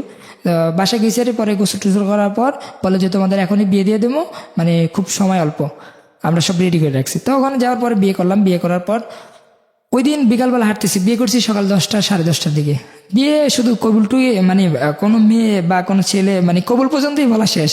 হ্যাঁ, তারপরে আর মানে ওর সাথে আমার সাথে দেখা নেই। আমি চলে গেছি নদীর পার, পদ্মা নদীর পার। ওখানে যা বসে মানে নিজে নিজে অনেক অনেক কিছু ভাবতেছি যে আসলে কি করলাম, বিয়ে যে করে ফেললাম বা কি করব, মানে কোনো পরিকল্পনা নাই। এখন আমার সাথে ওরকম কোনো টাকা নাই, মানে আসলে কি করা যায় এরকম চিন্তা ভাবনা করতেছি। তখন ওই দিন প্রথম ওর যাওয়ার পথে তুলির জন্য আমি মানে তুলিতে এক কাপড়ই মানে বাড়ি থেকে বাইর হয়, ওরকম কোনো ওর ছবিগুলো আমার ফেসবুকে দেওয়া আছে। যখন ও যে কাপড় পরে বাহির হয়েছিল, যে 3 পিস পরা, মানে ওরকম ভাবে ও কোনো গর্জিয়াস বলতে কিছুই নাই। তো আমি ভাবলাম যে ঠিক আছে, আমার এক ফ্রেন্ডে যেখানে আমি জব করতাম ওই জায়গায় ফোন দিলাম। ফোন দেওয়ার পরে আমি বললাম যে আমার কিছু টাকা লাগবে। তো ওরা কিছু টাকা পাঠায়, 15-20 হাজার টাকার মতন টাকা পাঠায়। তো ওই টাকা দিয়ে ওকে আমি মানে কিছু কেনাকাটা কইরা ওই দিনই নিয়ে গেলাম। তো প্রথম বাসর রাত্রে ওর সাথে আমার সাথে প্রথম রাত্রে তো আমি এতই টায়ার্ড ছিলাম যে আমি যাওয়ার পরে বললাম যে ফার্স্ট তোমার সাথে শুইলাম, যাক অন্তত খুব ভালো লাগছে যে এত ঝামেলার পরও, মানে ওই ফিলিংসটাই আসলে আলাদা একটা ফিলিংস ছিল। তো ও বললো যে দেখো তোমার কাছে তুমি তো ঘুমিয়ে পড়তেছো। আমি বুঝলাম না, তুমি কি এতই ছোট, আজকে রাত্রটা তো তোমার মনে থাকার কথা। আমি বললাম যে ভাই তুমি তো আমার এখন বউ, তোমার সাথে যে কোনো সময় কথা বলতে পারবো, একটু ঘুমাইতে দাও। আমি সারাত্র জার্নি করে আসছি, তুমিও আসছো, এখন ঘুমাও, মানে ঘুমাইলে ভালো লাগবে। তো বললো যে ঠিক আছে, আমাদের তো বিয়ের আসলে কোনো ওরকম কোনো চাহিদা নাই, আসলে এটা মানে মনের একটা মেল, এটা আমিও বুঝতেছি তুমিও বুঝতেছ। তো আমার একটা কিছু কথা আছে। তো ও যে আগে থেকে বুদ্ধিমান ছিল সেটা মানে আস্তে আস্তে বুঝতে পারবে। তো আমি বললাম যে কি কথা? ওরা বললো যে তুমি কিন্তু আমার পড়াশোনা করাইতে হবে। আমি বললাম ভাই তোমার পড়াশোনা করাইলে তো এই সমস্ত বিয়েগুলো টিকে না, তারপরে কত ঝামেলার বিয়ে কিভাবে করবো, এখন তো আমি ওয়ারেন্ট হয়ে যাবো, পরে হাজিরা দিতে পারবো না, কইগুলো আমি দেখবো। পরে আমি বললাম যে তাহলে আমার একটা কথা আছে, মানে আমি ওরে মানে বোঝানোর চেষ্টা করলাম যে তুমি যদি আমার বাবা মার মনগুলা জয় করে নিতে পারো বা তাদের সাথে যদি একটু মিল করতে পারো, কখনো যদি তাদের সাথে মানে তোমার ভুল দেখি তাহলে তোমার পড়াশোনা বন্ধ হয়ে যাবো। আর যদি দেখি না তুমি তাদের সাথে ঠিক মতন আছো, তাহলে আমি তোমাকে পড়াশোনা করাবো, কারণ তুমি অনেক মেধাবী একজন ছাত্রী, সেই হিসাবে আমি বললাম। তো ওর কিছুদিন পর পরীক্ষা, 2-3 মাস আমি এদিক সেদিক থাকি তুলিকে নিয়ে, বিভিন্ন আত্মীয় স্বজনের মাধ্যমে থাকি। তো তুলির যখন পরীক্ষা এসে পড়ে, তখন পরীক্ষার কিছুদিন আগে ওই উপজেলা চেয়ারম্যানের সাথে আমি যোগাযোগ করি যে তুলিকে আমি পরীক্ষা দেওয়াবো, ওর এডমিট কার্ড এবং এগুলো কি কি লাগবে। ইন দ্য মিন টাইম ওর বাড়ির কি অবস্থা, তুলির বাসার কি অবস্থা, কি চলতেছে কিছু জানতে পারছেন? হ্যাঁ, এর মধ্যে তুলির বাবা তুলির মা আমার সাথে যে সবসময় ফোনে কথা বলতো, তুলির সাথে কথা বলতো যে কেমন আছো কি বিষয়, মানে তখন ওনারা একটু নর্মাল হয়ে যায়। আর সবসময় কথা হইতো খাবার দাবার করছে রে, কিন্তু শুধু লোকেশনটা বলতাম না কোথায় আছি, আর সমস্ত কিছু বলতাম যে কি করতেছি বা কি করব। তখন আমি ওর বাবা মার সাথে এমনকি সবার সাথে যোগাযোগ করার পর ওকে পরীক্ষা দেওয়ার জন্য একটা প্রস্তুতি নেই। তখন আমার ওর যেমন কালকে পরীক্ষা, তার আগের দিন আমি আমাদের গ্রামের বাড়িতে তুলিকে নিয়ে যাই। তার সাথে আমার পরিবারের সাথেও যোগাযোগ হয়, মানে সবার সাথে যোগাযোগ করেই চেয়ারম্যানের সাথে যোগাযোগ করে আমি ওকে নিয়ে যাই, যে আমি তো এখন গেলে আমি তো পুলিশে ধরবো, তো তুলি পরীক্ষা দিবে না, পুলিশ ধরলে আমাকে নিয়ে যাবে, কোনো সমস্যা নাই, মানে আমি এরকম কথা বলছি, কিন্তু তুলি পরীক্ষা দিবে না। পরে ওনারাও বুঝতে পারছে যে তুলি আমাকে যদি, মানে আমি একটা চাপ সৃষ্টি করে দিলাম আর কি। তো ওর বাবা পুলিশকে বলে দিছে যে আপনারা এখন কোনো অ্যারেস্ট করার দরকার নাই, যেহেতু সে এখন আমাদের জামাই হয়ে গেছে, তো ও পরীক্ষাটা দেখ, আগে পরীক্ষা দেখ, পরে একটা বিষয় এটা আমরা একটা মিল করব। তো আমাদের বাড়ি থেকে সে এসএসসি পরীক্ষা দেয়, আমার আব্বু এতে অনেক সহযোগিতা করে, যে সে তো একজন স্কুলের মানে টিচার ছিল, যার কারণে আব্বু মানে পড়াশোনার দিকটা একটু ভালোভাবে কেয়ার করে। তো আব্বু ওখানে নেওয়ার পর যখন আমি বাড়িতে যাই, আমার পরিবার একে মাইনে নেয়, আমাকেও মানে। যখন এসএসসি পরীক্ষা দেওয়ার জন্য যাই, তখন তুলির বাবা মার মানে ওদের স্কুলের পাশেই তো মানে ওর পরীক্ষার হল পড়ছে, তো ওদের বাড়ির পাশ দিয়ে যাওয়ার পথে আমি বললাম যে ওর বইগুলো দিয়ে দেন। তার আগে আমি কিছু বই ওকে কিনে দিয়েছিলাম, ওগুলো পড়তেছে, পুরানো বই। তো ওর বইগুলা দেওয়ার জন্য ওর বাবা মার সাথে আমি ফোনে কথা বলে বললাম আপনি বাড়ির সামনে আসেন। তো ওর আব্বু আসে না, ওর আম্মা আসে, আইসা তুলির সাথে আমার সাথে দেখা করে কথা বলে। তা আমার যে একজন শাশুড়ির সামনে যেহেতু মানে যতটুক মানে করা দরকার একজন জামাই, আমি ঠিক ততটুকুই করি রাস্তায়, মানে ওরাদের অতটুকু সম্মান করি। তারপরে এসএসসি পরীক্ষা শেষে ওর বোন যোগাযোগ করে, দেখে ওর ভাই স্কুলে ওই যে পরীক্ষার হলে কেন্দ্রের মধ্যে যায়, যাওয়ার পরে ওর সাথে দেখা করে, কিন্তু আমাদের বাড়ি থেকে এসএসসি দেয়। এসএসসি দেওয়ার পরে আমি ঢাকা চলে আসি, ওকে নিয়ে শ্যামপুর মডেল স্কুল অ্যান্ড কলেজে ওকে এসএসসি দেওয়ার জন্য, এসএসসি শেষে ইন্টারে ভর্তি করাই। তো ও সায়েন্সের ছিল।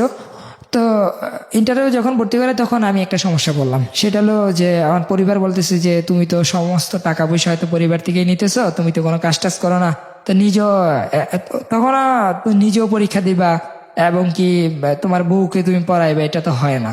এটা সমাজে একটা মানে কি মানে ছোটখাটো ভাবে এটা আস্তে আস্তে প্রচার হইতেছে আমার কাছে।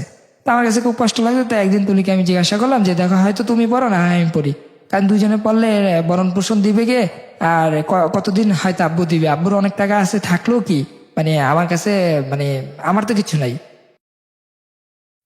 পরে তুলি বিষয়টা বললো যে ঠিক আছে, তাহলে তুমি একটা কাজ করো, আমি তো পড়াশোনা যদি করি তাহলে তুমি তো কোনো একটা কাজ টাজ করতে পারবা, একটা ব্যবসা ট্যাবসা করতে পারবা, আর তুমি যদি মানে পড়াশোনা করো, আমি তো তোমার কাজ করে পড়াশোনা করাইতে পারবো না। তো আমি দেখলাম যে আসলে বিষয়টা হয়তো এরকমই। হ্যাঁ, মানে আমি ইজি ভাবলাম, মানে আমার জীবন যে এটা যে আমার জীবন সেটা আমি ভাবতাম না, আমি ভাবতাম যে এটা আমারও জীবন, ওইটাও আমারই জীবন, মানে তুলিরটাও আমারই জীবন, মানে এরকম ভাবতাম। তো তুলির কথা মতনই আমি ওকে পড়াশোনা করার জন্য যখন ভর্তি করাই, তখন আমার পড়াশোনা আমি তখন ইন্টারে পরীক্ষা দিয়ে ফেলি। এই যে এই ঝামেলার মাঝখান দিয়ে আমি তখন ইন্টার পরীক্ষা দিই। পরীক্ষা দেওয়ার পরে আমার রেজাল্ট আসে ভালোই। তো ও পরে তুলি পড়াশোনার মাঝখানে তুলির পরিবারের সাথে মোটামুটি মিল, মানে আসা যাওয়া আসে চলতেছে। তো এর মাঝে আসলে আমি তখন বুঝতাম না যে আসলে আমি বিয়ে কাকে বলে বা সংসার কাকে বলে, এগুলো কিচ্ছু বুঝতাম না। তো ঢাকা একটা বাসা ভাড়া নেই, ভাড়া নেওয়ার পরে আব্বু আমাকে টাকা নিয়ে মানে সমস্ত কিছু কিনা দেয়, মানে নিজের এক টাকাও নেই, কিন্তু সমস্ত বাবার টাকা, আব্বুর টাকা দিয়ে আমি ঘরে সবকিছু কিনি। কেনার পরে আমাকে একটা ব্যবসা দেয়। ব্যবসাটা হলো যে তুই কি করবি আমাকে জিজ্ঞাসা করলো, তখন আমি কম্পিউটার সার্ভিসিং এর, টাইপিং, মোবাইল কম্পিউটার, তারপরে আপনার বিকাশ লোড, স্টেশনারি মালামাল একটা দোকান দিয়ে, দোকানটার নাম থাকে মতলব টেলিকম। তো দোকানটা অ্যাডভান্স ছিল 3 লক্ষ টাকা, আর মোটামুটি মালামাল ফটোকপি মেশিন টেশিন কেনার পর ওগুলো আব্বু সমস্ত টাকা খরচ করে প্রায় 10 লক্ষ টাকা। তো দেওয়ার পর ওই দোকানটা আমি শ্যামপুর পোস্তগোলা বরিতলায় আর কি, অনেক বন্ধু বান্ধব হয়তো ওখান থেকে আমাকে শুনতেছে যে তাদের সাথে অনেকদিন চলছে, মানে মনে পড়ে গেল আর কি। তো যাই হোক, ওখানে ইসমাইল ভাই নামে একজন আছে, ওনাকে খুবই মিস করি আমি, কথা ফাঁকে ভুলে ফেললাম। তো যা তুলি তুলি যখন ফার্স্ট ইয়ারে পড়ে শ্যামপুর মডেল স্কুল অ্যান্ড কলেজে, তখন আমাদের হঠাৎ করে তুলি মানে অসুস্থ হয়ে যায়, ওকে হসপিটাল নেওয়ার পরে জানতে পারি ও 4 মাসের অন্তঃসত্ত্বা। তো যেটা আমি আগেও বলছিলাম যে আমি কখনো বুঝতাম না বা ওরকম ভাবে, এখন যেটা বুঝি আর কি, তখন বুঝতাম না আসলে কিভাবে কি মানে বিষয়টা কিভাবে একজন সন্তান জন্ম হয় বা কিভাবে কি হয়, আমি তখন বুঝতে পারি না, যেটা একদম ক্লিয়ার। যখন হসপিটাল নেওয়ার পরে ও বললো যে আপনার ওয়াইফ তো এরকম, আসলে তেমন একটা সমস্যা না, তখন আমি প্রচুর কান্নাকাটি করি যে আসলে আমি তো এটা চাই নাই, আমি চাইছিলাম যে ওর একটা ইচ্ছে ছিল মেডিকেলে ডাক্তারি পড়বে। আমি চাইছিলাম যে ও ডাক্তারি পড়বে, আসলে আমরা বুঝতে পারি নাই, মনটা খুবই খারাপ লাগে। তো তুলি কি করলো ওখান থেকে বললো আমার বাবা মাকে বিষয়টা জানাইলো ফোন দিয়ে। তো বাবা মা বললো এটা তো খুশির ব্যাপার, আচ্ছা সমস্যা নাই, এটা কোনোভাবে কোনো নষ্ট করা যাবে না, যা আছে ঠিক আছে তাই থাকবে। তো যাই হোক, ও ইন্টারের লাস্টের দিকে আমাদের সন্তান জন্ম হয় আপনার সিজারে যখন ছেলে হয় তখন 3 তারিখ আপনার মার্চের 2014 সালে আমাদের সন্তান জন্ম হয়। আর আমাদের বিয়ে হয় 2012 সালের 29 নভেম্বর আমাদের বিয়ে হয়। তো এর মাঝে যখন বাচ্চাটা মানে যে হসপিটালে হয় সেটা হলো জেনারেল হসপিটাল, আপনার এলিফেন্ট রোড। তো ওখানে ডক্টর সুহিলি ম্যাডাম মানে সিজার করে, অনেক টাকাই খরচ হয় ওখানে, ওইটাও আমার আব্বুই দেয়। তো আমি যখন দোকান ব্যবসা করতেছি, নতুনভাবে মানে দোকানদারি করতেছি, মোটামুটি আমি ব্যবসাটা ভালোভাবে উঠে নিতেছি। আর আমি কম্পিউটারে মোটামুটি টাইপের কাজগুলা খুব ভালো জানতাম। তো আমি আমার যখন সন্তান এক এক মাসের হয় তখন আমি তো ঢাকা বাসাতে থাকি। তো 1 মাসে যখন সন্তান হয় তুলি তখন কলেজে যায়, তারপরে মানে 1 মাসের বাচ্চা ওরাই গিয়ে ও কলেজে যাচ্ছে, 1 মাসের বাচ্চা মানে রাখার পর ও কোচিং এ যাচ্ছে। এখন আমি ওকে রাখবো নাকি দোকানদারি করব না কি করব আমি নিজেই বুঝতেছি না। আর আমি একটা বাচ্চা লালন পালন করতে পারবো কিনা সেটাও আমার কাছে ভয় লাগতেছে।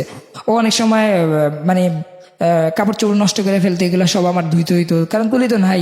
ওকে ফিটার বানায় খাওয়ানোর জন্য গরম পানি করতে হইতো।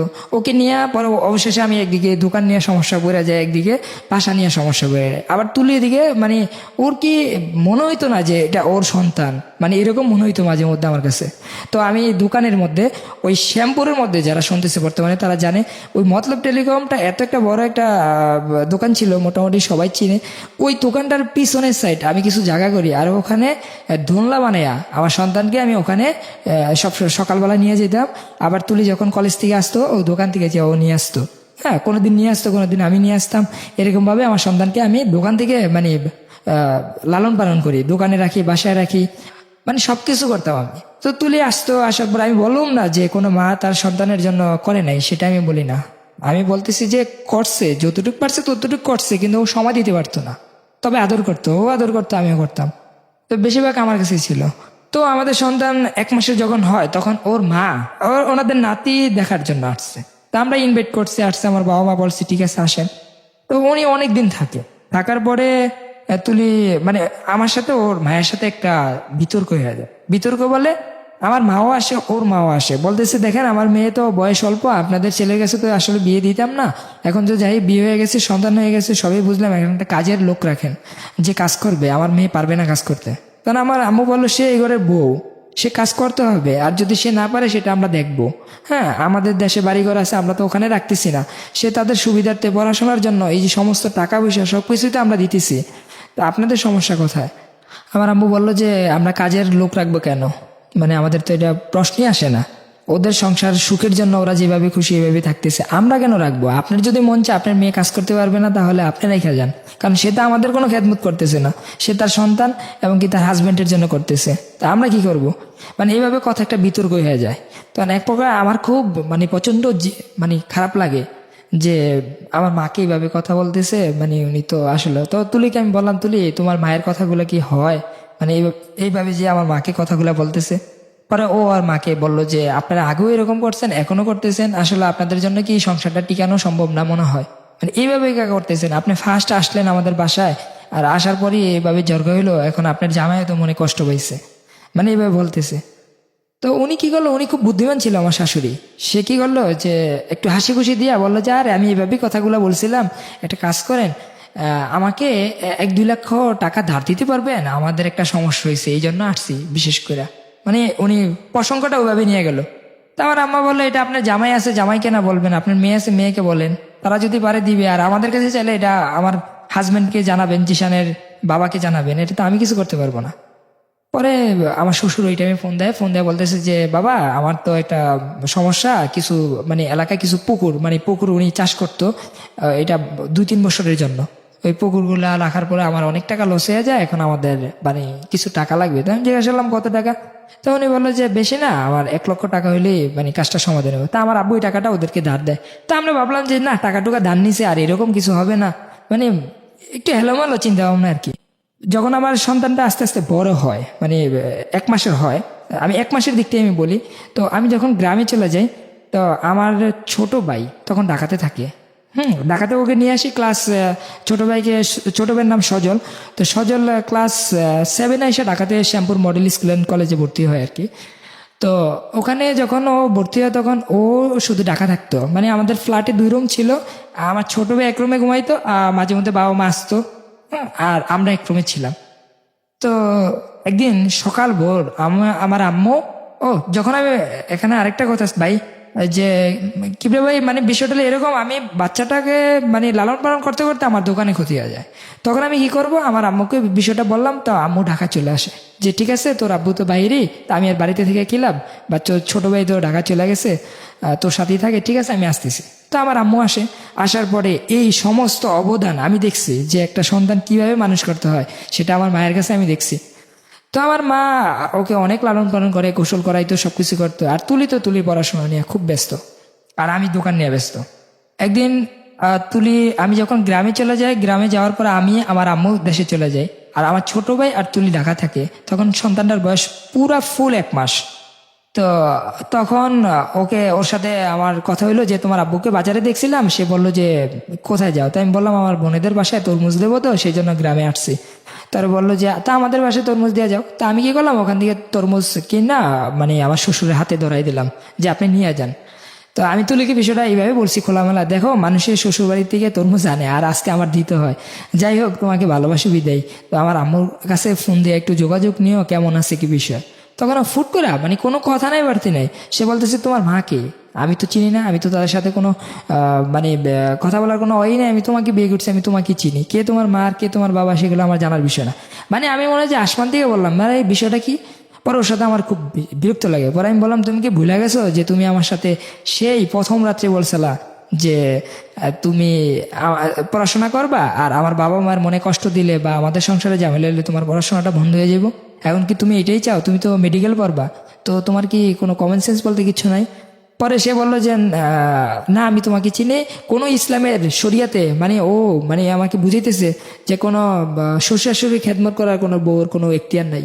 তাই আমি বললাম ভাই পার্সোনাল ব্যাপারও তো থাকতে পারে, মানে মানুষের মন মানসিকতাও তো চেঞ্জ হতে পারে, মানবিক দিক থেকেও তো মানুষ দেখতে পারে, আর আমি তো তারই সন্তান।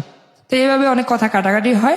সকাল ভোর আমার ছোট ভাই ফোন দিয়ে বললো যে ভাইয়া বাসায় দরজা খোলা সকাল 6টার দিকে, ভাবিও নাই বাবুও নাই, ওকে খুঁজে পেতেছি না। তখন ওর আব্বুকে আমি ফোন দিলাম যে কোথায়, তুলি তো হয়তো আমার সাথে একটু রাগ করছে, ওর সাথে গতকালকে আমার অনেক কথা কাটাকাটি হয়েছে, তুলি আপনাদের বাসায় গেছে। ওর আব্বু বললো যে 24 ঘন্টার মধ্যে আমার মেয়েকে বাইর করে দিবা, মানে তুই তাই করা যত গালাগালি বাড়ে সব করতেছে। আমি তো মানে কি করব কিছু বুঝতেছি না। তো আম্মুকে বিষয়টা জানাইলাম। পরে আম্মু বললো যে ঠিক আছে আমি আমার ভাইয়ের সাথে কথা বলি। তো আম্মু বললো যে দেখেন ওরা কথা বলছে একটা ছোট্টখাটো বিষয় নিয়ে, জিশানের কাছ থেকে শুনলাম, আমি কিন্তু বলি নাই যে আমার কাছে ফোন দেওয়ার জন্য। আর আপনার মেয়ে যে এই যে আসছে, সে তো গ্রামে কোনোদিন আসেই না, যদিও আসে 2-3 দিন বেড়ায় চলে যায়, থাকে তো ঢাকা দিয়ে, ওর পড়াশোনা নিয়ে ব্যস্ত, নাতিটাও আমার দেখতে হয়, সবই দেখতে হয়। এখন কি নিয়ে কথা কাটাকাটি হয়েছে জানি না, মেয়েটা কোথায় আছে একটু বলেন, আমাদের সান্ত্বনা দেন। একটা 1 মাসের বাচ্চা, একটা দুর্ঘটনা হয়ে গেলে পরে বলেই না। পরে ওই যে ওদের এলাকায় কিছু সহযোগিতা লোক যারা আমাকে প্রথম সহযোগিতা করছিল, তারা আমাকে খবর দিল যে তুলি একটা মাইক্রো কারে দিয়ে সকাল 8:30টার দিকে ওদের বাসায় ঢুকছে, এটা অনেকেই দেখছে। পরে আমরা শিউর এলাম, শিউরার পরে আমার পরিবার, আমার এক ছোট বোনের হাজবেন্ড কুয়েত থাকে, তো জামাল ভাই ওদের বাসায় যায়, মানে আমার দুলা ভাই। যাওয়ার পরে বলতেছে ভাবি কি সমস্যাটা হয়েছিল যে আপনি চলে আসলেন, আপনাদের এত মানে কি ঝামেলা হলো বাচ্চাটা নিয়ে চলে আসলেন। পরে বললো যে দেখেন আমি কাবিন ছাড়া যাব না, মানে ও ডাইরেক্ট বললো যে আপনি তো আমাকে নিতে আসছেন কিন্তু আমার কোনো কাবিন হয় না, আমি কাবিন ছাড়া যাব না, এখন কাবিন করতে হবে 15 লক্ষ টাকা, তাহলে আমি যাবো, এছাড়া আমি যাব না। তখন আমার আব্বু ফোন দিয়ে বললো যে আমার আব্বু বাহির থেকে ওরে স্বর্ণ অলংকার যাই মানে খুশি যখন মন যেত তখনই পাঠিয়ে দিত।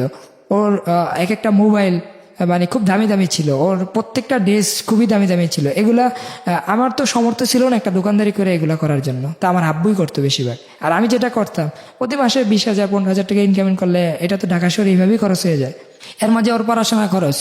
হ্যাঁ, তুলির সাথে আমার আব্বু যোগাযোগ করে যে মা তোমার কি সমস্যা হয়েছে তুমি বলো। পরে বললো যে দেখেন আমি আপনারা অনেক সম্মান করি, আপনিও আমাকে অনেক বেশি ভালোবাসেন ঘরের মধ্যে, জিশানের পর কিন্তু আপনি আমাকে বেশি ভালোবাসেন। তো সেই সাথে আমি বলি আমি কাবিন করলে যাব, আর কাবিন ছাড়া যাব না, তবে কাবিন হতে হবে 15 লক্ষ টাকা। তখন বিষয়টা জানার পর আমার দুলাভাই ওখান থেকে চলে আসে, আসার পরে আমার খুব বিরক্ত লাগে। আমি বললাম যে আমি ঠিক আছে আমি তুলির সাথে যোগাযোগ করি। তো তুলির সাথে আমি যোগাযোগ করার অনেক চেষ্টা করি, ওর বাবা মা মানে এইভাবে বলে না ও কথা বলো, কিন্তু তুলি বলতেছে আমি কথা বলবো না। হ্যাঁ মানে আমি বুঝতেছি না। পরে আমি বিষয়টা ভাঙার জন্য আমি ভাবলাম ওই বাড়িতে যাবো, হ্যাঁ যা দেখবো। তো আমার বাবা মা আমাকে অনেক বারণ করছিল। আমি এখন বুঝি যে বাবা মার প্রত্যেকটি কথাই ছিল সঠিক। হ্যাঁ, তো আমি মানলাম না। আমি তুলিকে গরিপুর যাওয়ার পর মানে এই যে কুমিল্লা গরিপুর, যেহেতু আমার বাড়ি চাঁদপুর মতলে, গরিপুর যাওয়ার সাথে তুলির সাথে আমার সাথে ফেসবুকে যোগাযোগ হলো যে তুলি আমি তো গরিপুর আসছি ভাই, যা অন্য হয়ে গেছে, আসলে কি ভুল করছি না করছি আমি তো বুঝতেছি না, তুমি চরম ভুলটা করছো, এখন আমি তোমাদের বাড়িতে আসলে কোনো সমস্যা হবে? পরে বললো যে না কোনো সমস্যা হবে না, তুমি নির্ভয়ে আসো, তুমি আসলেই আমি তোমার সাথে চলে যাব। তাই আমি বললাম কাবিন কারে ভাই, কাবিনে কি মানুষ বউ রাখে? আর কাবিনে মানে ও বিভিন্ন উদাহরণ দিল। তাই আমি ভাবলাম যে আচ্ছা ঠিক আছে আমি আসতেছি, কোনো সমস্যা হবে না তো? না। তা আমি কাউকে, এমনকি তুলি আমাকে বলে তুমি কিন্তু অন্য কাউকে বলবা না যে আমাদের বাসায় আসতেছো। আমি বললাম আমার বাবা মা তো জানে, রাগারাগি করে বাসার থেকে আসছি। হ্যাঁ, পরে বললো আচ্ছা ওনারা জানো, আর তোমার বন্ধু বান্ধব কাউকে জানাইবা না, তুমি আসো বাসায়। তা আমি বুঝি নাই বিষয়টা। তা আমি ওদের বাসায় যাই, যেহেতু তুলির ও আমার স্ত্রী, ওই তো আমার সবকিছু, মানে আমি এরকম ভাবতাম এর চেয়ে বিশ্বস্ত লোককে। তো ওদের বাসায় যাই, যাওয়ার পরে ওর মা দেখি ওখানে আসে, ওর বোন আসে, ওর ভাই আসে, এবং কি আরো 2-3 জন লোক থাকে। হ্যাঁ, তো আমার জিজ্ঞাসা করতেছে ওর মা মানে তুই করা এই তুই এখানে আসছিস কেন? তাই আমি বললাম আপনি তো স্কুলে ম্যাডাম এই ভাইকে কথা বলেন, আমি সালাম দিয়েছি সালামের উত্তর নেন। পরে বললো যে সেটা আমাকে খুশি, তোর মুখের থেকে কোনো সালাম আমরা নিব না, তুই এখানে আসছিস কেন? পরে আমি বললাম যে আমি এখানে আসছি আমার ওয়াইফকে নেওয়ার জন্য, আমার বাচ্চা নেওয়ার জন্য। পরে ও বলতেছে কোনো ডকুমেন্ট আছে তোমাদের যে বিয়ে হয়েছে? তোমাদের কোনো কাবিন আছে যে তুমি বিয়ে করছো? পরে আমি বিষয়টা মানে চুপ হয়ে দাঁড়াইলাম যে দেখেন কাবিন আর মানে কাবিন তো বেশি করতে হবে, হয়তো এতদিন বুঝতে পারি নাই যে আসলে বিষয়টা বুঝি নাই যে কাবিন করতে হয় বা কি বিষয়। তো এখন যেহেতু আপনারা বলছেন কাবিন তো বেশি করব, কিন্তু আমি তো ওদেরকে নিতে আসছি। পরে ওর বাবা মা বলতেছে তুমি নিলে তুমি তোমার সন্তান নিতে পারবা, তুমি তুষানরে নিতে পারবা, তুমি তুলিকে নিতে পারবা না। তো আমি বললাম আচ্ছা ঠিক আছে দেন আমার সন্তানকেই দেন। তা আমার সন্তানটা আমি কোলে নেব, এমন সময় এমনই সময় ওর আম্মা ইসা বললো যে ওর আব্বু বলছে এই কথা যে তুমি তোমার সন্তান নিতে পারবা কিন্তু আমার মেয়েকে নিতে পারবো না। তো এমনই সময় ওর আম্মা ইসা আমার কোল থেকে, মানে আমি মাত্র ওর বোনের কোল থেকে আমার বাচ্চাটা আমার কোলে নিছে, ওই সময় 1 মাসের বাচ্চাটা ওর মা ইসা ওর পায়ে ধরে মানে ফিক্কা মেরে ফেলা দিচ্ছে দেয়ালের মধ্যে। আসলে সেটা তুলির সামনেই ঘটনাটা ঘটছে, আর ওর পুরা মানে রক্তে ফ্লোরটা পুরা ভরপুর ছিলাম যে ও মনে মারাই গেছে। আমি দাঁড়ার থেকে মানে আমি নিজেই সেন্সলেস হয়ে মানে পড়ে যাই, মানে বিষয়টা দেখার পরে আমি আর সহ্য করতে পারি না। আর তুলি এখানে ওয়েট, আপনি কিছুই করেননি ওই সময়টাতে? হ্যাঁ, আপনি করছি। কি করছেন? আমি মানে যখন আমি অজ্ঞান হয়ে যাইতেছি অবস্থা আমি দেখতেছি যে আমি টিকতে পারতেছি না, তখন আমি তুষানকে ধরার জন্য গেছিলাম। যখন তুষানকে মাটির থেকে উঠানোর জন্য গেছিলাম, আর ওর মা ওর বাবা মা, আজকে অনেকে আমাকে নিয়ে এই বিষয়টা নিয়ে হাস্যকরভাবে ভাবতে পারে, ওর বাবা মা অনেকে সবাই মিলে আমাকে মারধর করে। আর সেখানে শুধু আমার পক্ষে ছিল আমার ওয়াইফ, সে একবার বাচ্চা ধরে একবার আমাকে ধরে আর বলতেছে তুমি যেভাবে হোক এখান থেকে চলে যাও, আমি চলে আসবো। মানে এইভাবে মানে চিল্লাচিল্লি হয়ে যায় দেশ গ্রামের। বললাম তো ওদের বাড়িটা ছিল একা বাড়ি, আর বিল্ডিং এর ভিতরে শব্দগুলো তত একটা যায় না। ও এখানে একটা মানে ওদের বাড়ির পাশের থেকে একটা লাঠি মুঠি এনে ওর বাবা মার গায়ে টাচ করে, ওর বাবাকে ওই মারধর করে। আর আমি তো একা, আমি তো মানে বুঝতেছি না যে আমি কি করব। তারপরে আমি যতটুকু পারছি, আর আমার সন্তানটাকে ওর বড় বোন আমি দেখছি মানে এই ঝামেলার মাঝখান দিয়ে ওর বড় বোন কোলে নিয়ে মানে ডাক্তার কাছে নিয়ে যেতেছে, আর আমাকে তারা একটা রুমের মধ্যে আটকে ফেলবো এরকম একটা প্রস্তুতি যে পুলিশের কাছে দিয়ে দিবে যে আমি নাকি বাসা মানে বিভিন্ন কথা আর কি উঠাইবে আর কি। তো তুলি কি করলো যে ওখানে আইসা ওর বাবা মার সাথে অনেক চিল্লাফাল্লা করে আমার ওখান থেকে বাইক করে দিল। হ্যাঁ, অনেক চিল্লানো বাইর করলো, আর এর মাঝে লোক টোকাইসা পড়ছে বাড়িতে। পরে আমার পাশের বাসায় তো আমার মামার শ্বশুর বাড়ি, ওনারা আসে, ওনারা এসে অনেক রাগারাগি করে, আর আমার শার্ট মার যাই এসে সবই ছিঁড়ে ফেলে। আর ওখানে আসলে আমিও হাত তুলছি, সেটা মিথ্যা বলি না, আমি যতটুকু পারছি হাত তুলছি। আর তার গায়ে হাত তুলেছেন? সেটা আমার শ্বশুর আমার শালা। রাইট। সো আলটিমেটলি আমি এটাই জানতে চাচ্ছিলাম যে এই হাতাহাতিটা এক পাক্ষিক হয়নি, দ্বিপাক্ষিকই হয়েছে। হ্যাঁ, বলেন। তো আমিও হাত তুলছি, তো আমার শুধু আমার পক্ষে ছিল আমার ওয়াইফ, এছাড়া কেউ ছিল না। তো আমার যখন মামার শ্বশুর বাড়ি আসার পর আমাকে মানে রিসিভ করার পর আমাকে ওখান থেকে মানে একটা ডাক্তার কাছে নিয়ে চিকিৎসা করে তারপর ঢাকাতে পাঠিয়ে দেয়। তো আমি আমার কাকাদের সাথে যোগাযোগ করি যে আমি ওখানে মাই খেলাম, এখন আমি কি করব, মানে কি কোনো মামলা টামলা করবো না কি করব, মানে কি করা যায়। তখন বললো যে তুই তো ওকে চাস, আর ও কেমন দেখছস। আমি বললাম না, সেও আমাকে চায়, কিন্তু আমি বুঝলাম না ওই আমাকে নিল নাকি আমি ওখানে যাওয়ার পরে ভুল হইলো।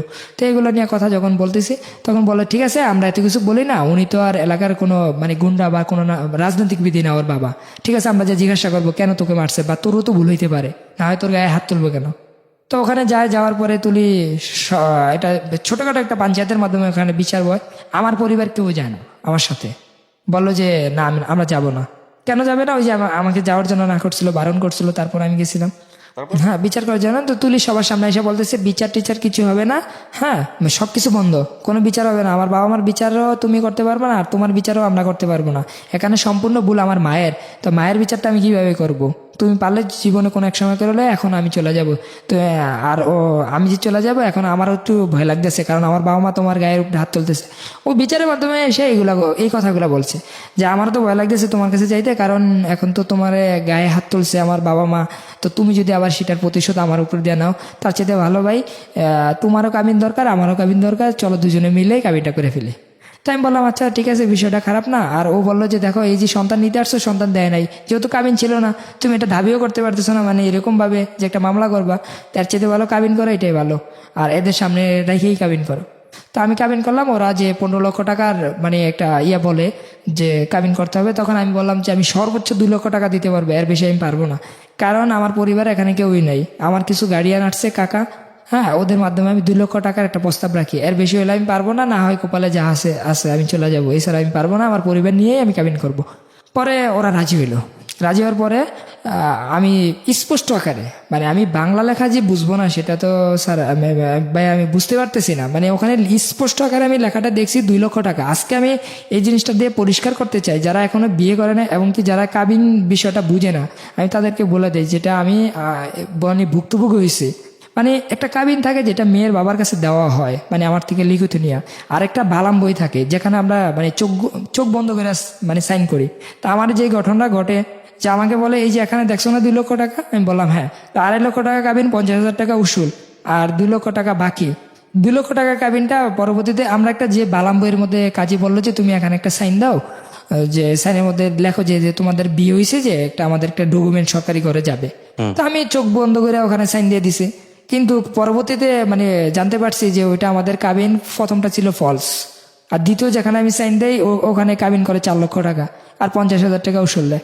তো আমি যখন তুলিকে ঢাকা নিয়ে আসি ও মেডিকেল পরীক্ষা দেওয়ার জন্য, এই যে বিভিন্ন কোচিংয়ে আসতেছে, আসা যাওয়া করতেছে, এর মাঝে ও পরীক্ষার জন্য সিলেটে ওর পরীক্ষা পড়ে, সিলেট ওসমানী মেডিকেল কলেজে ওর পরীক্ষার হল পরে, ওখানে যাওয়ার পরে চান্স পায় নাই। চান্স না পাওয়ার কারণে ও ঢাকা বিশ্ববিদ্যালয়ে পরীক্ষা দেয়, ওখানে গ্রাসতত্ত্বনীতিতে চান্স পায়, সেটা পড়বে না সে। তারপরে জাহাঙ্গীরনগরে পরীক্ষা দেয়, বিভিন্ন জায়গায় পরীক্ষা দেয়, মানে সরকারি অনেক জায়গায় পরীক্ষা দেয়। অবশেষে সে ধনিয়া ভার্সিটিতে ভর্তি হয় ইংলিশে অনার্স। তো পড়াশোনা করতেছে, এর মাঝে আমার সন্তান বড় হইতেছে। তুলির বাবা মার সাথে আমাদের কোনো যোগাযোগ নাই, ওই যে মারামারির পর থেকেই আর কোনো যোগাযোগ নেই। তুলি যখন মানে ওখানে মানে ফার্স্ট ইয়ার পরীক্ষা দেয়, তখন ওর বাবা মা একটা প্রস্তাব পাঠায় যে এদের সাথে মিল করার জন্য, ওর দুলাবের মাধ্যমে, বিভিন্ন মাধ্যমে। তো দোকানের মধ্যে ওর বাবা মা, ওর আব্বু, ওর আম্মু সবাই মিলে আমার দোকানের মধ্যে আসে। তাই এসে বলতেছে যে বাবা জামিন হয়ে গেছে, আজকে 3-4 বছর আমার মেয়েটা আমাদের বাসায় যায় না, বা তোমাদেরকে ওরকম সম্মান দিতে পারতেছি না, তো এটা মিল হয়ে যাও। তা আমি বললাম ঠিক আছে, আমার ওয়াইফের সাথে আমি যোগাযোগ করে আমি বিষয়টা আপনাকে জানাবো। তো এখন বাসায় যান, বাসায় যা কথা বলেন। কেন এখন যাব না, তুমি যদি বলো তাহলে তোমার সাথে মিল হয়ে তোমাদেরকে ইনভাইট করবো আমাদের বাসায়, আইসো গার্ডিয়ান নিয়ে, এটা মিল হয়ে যায়, এখন আর এগুলা করার সময় নেই। তাই আমি বললাম ঠিক আছে, ভালো প্রস্তাব। তা আমার পরিবারের সাথেও যোগাযোগ করলাম, ওনারা বললো যে ঠিক আছে এটা মিল হয়ে যাও। তো আমার ওয়াইফ বারবার বলতেছে না আমি তাদেরকে চিনি, আমার বড় বোনকে নিয়ে অনেক সমস্যা হয়েছে, মানে ওর বড় বোনকে নিয়ে অনেক ঝামেলা হয়েছে। যাক ওই প্রসঙ্গে আমি আসি না, আমি আমারটা নিয়েই বলি। তো তুলি অনেক বারণ করছিল, তারপরেও আমি বললাম যে ঠিক আছে আপনারা আমাদের বাসায় যান বা গ্রামে যান, গ্রামে যে আমার আম্মুকে দাওয়াত করেন, আমরা আসবো। তো ওর আম্মু আর হলো আমার ওর ছোট ভাই ওখানে যায় আমাদের বাসায়, যা কিছু কেনাকাটা করে নিয়ে যায়, তারপরে বলে যে আপনাদের দাওয়াত করলাম, আপনারা আসেন আমাদের বাসায়। তো আমরা 20-25 জন লোক ওখানে যাই ওদের বাসায়, আমার বন্ধু বান্ধবকে নিয়ে যাই ঢাকা থেকে। তো সবারই খাবার দিছে, কিন্তু আমার খাবারের সময় ওদের খাবারটা শেষ হয়ে গেছে। আসলে আমি খাবার নিয়ে কথাটা বলতাম না এখানে, হয়তো অনেকে অনেক মানে ছোট মনে করতে পারে আমাকে, কিন্তু বিষয়টা হলো সবার সামনে আমাকে অপমান করা হয়েছে আর কি। তো যাই হোক, আমি এই বিষয়টা কোনো কথায় আমার ওয়াইফকে আজও পর্যন্ত বলি নেই, আজকেই বললাম। আমার কাছে অনেক কষ্ট লাগছে। তো ওই দিনই আমার ওয়াইফকে নিয়ে আমি চলে আসি, এমনকি তাদেরকে দাওয়াত করি যে আমাদের বাসায় আসেন, আপনারা লোকটোক নিয়ে আসিয়া মানে আমাদের বাসায় খাওয়া দাওয়া করেন। তো ওরা আর আমাদের বাসায় বললো যে আসবো আসবো বলতেছে, তোমার আব্বু তো বাহিরে, উনি আসুক তারপরে আমরা যাব। তো এরকম একটা কথা চলতেছে, আমি ঢাকা হিসাবে ব্যবসা করতেছি। তো তার মাঝে তুলি প্রায় সময় ওদের বাসায় যাইতো, মানে আমাকে নিয়ে যেত। তো যখন ও ওখানে যাইতাম আমার শ্বশুরবাড়িতে, তখন আমি অনেক কিছু ফ্লো করতাম যে ওরা আমাকে মানে একটু অন্য চোখে দেখে, অন্যভাবে দেখে। তো যাই হোক, কিন্তু আমি আমার ওয়াইফ এগুলা নিজে সে অনেক রাত্রে কান্নাকাটি করে আমাকে বলে যে আজকে আচ্ছা, এক মিনিট একটু থামাচ্ছি আপনাকে। একটা হচ্ছে অন্য চোখে দেখার পেছনের কারণটা কি, মানে আপনার অর্থনৈতিক অবস্থা তাদের অর্থনৈতিক অবস্থার মধ্যে পার্থক্য আছে, না বিষয়টা কিরকম? না, সেটা এরকম না। মানে অর্থনীতি যদি সঠিকভাবে মাপা হয় ওদের তুলনায় আমাদের একটু ভালো আছে, যদিও আমার না, সেটা আমার বাবার। আচ্ছা, হ্যাঁ, আপনার স্ট্যাটাসটা তেমন একটা ছিল না, আপনার লেখাপড়া শেষ হয় এসএসসি পড়া অবস্থাতেই, আমার ইন্টার পর্যন্ত। আর আপনার ওয়াইফ তখন অনার্স থার্ড ইয়ারে পড়ে। অনার্স থার্ড ইয়ারে। তো এখন যখন ও ওই বাড়িতে আসা যাওয়া করতেছে প্রচুর পরিমাণে, একটা ভালো মিল হয়ে গেল। তো ওর বাবা মা আমার বাসায় আইসা বেড়াইতেছে, ওর বোন আসতেছে, সবাই আসতেছে, আমিও যাইতেছি। তো এরকম সুন্দর একটা পরিবার চলতেছে। তো এর মাঝে এই যে আবার রোজা ঈদের কথা বলি, তো আমার এক জেঠি আম্মা মারা যায় ঈদের 4 দিন আগে। তো আমার আম্মু আইসা বলতেছে যে দেখ দোকান তো এখন তুই একদিনের জন্য বন্ধ রাখ, তো জেঠি আম্মা মারা গেছে, দেশে যাই দিব। আমি বললাম যে ঈদের 4 দিন আগে যদি দোকানটা বন্ধ করে দেয় তাহলে অনেক কষ্ট হয়ে যাবে আমার জন্য। তো একটা কাজ করেন, এখন তো দোকানটা ভালো চলবে, তো তুলিকে নিয়ে যান, তুলি আর তুষানকে নিয়ে যান। তো তুলি আর তুষান যাওয়ার জন্য রাজি না আমাকে ছাড়া, তারপরেও আমি ওদেরকে পাঠাই। তো ও আমার আম্মুর সাথে সকাল ভোরে 8টার দিকে রওনা দেয়, দেশে যায়, জানাজা শেষ করে তারপর আমার সাথে মেসেজে কথা হয়। আমরা কিন্তু সবসময় মেসেজে কথা বলি। কে মারা গিয়েছে? আমার জেঠি আম্মা গ্রামের। ওকে।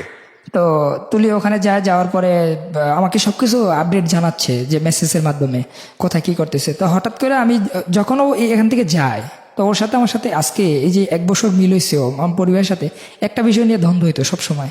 সেটা হলো ও বাড়িতে গেলে যদি বলতো যে আজকে আসবো, আজকে আসতো না, আর 4-5 দিন পরে আসতো। এই জিনিসটা আমার কাছে কেন জানি খারাপ লাগতো। মানে ও সব কথা আমার রাখতো, যে আমি যেভাবে বলতাম সেভাবেই চলতো, বা ও যেভাবে বলতো আমি সেভাবেই চলতাম, কিন্তু এই কথাটা ও রাখতো না।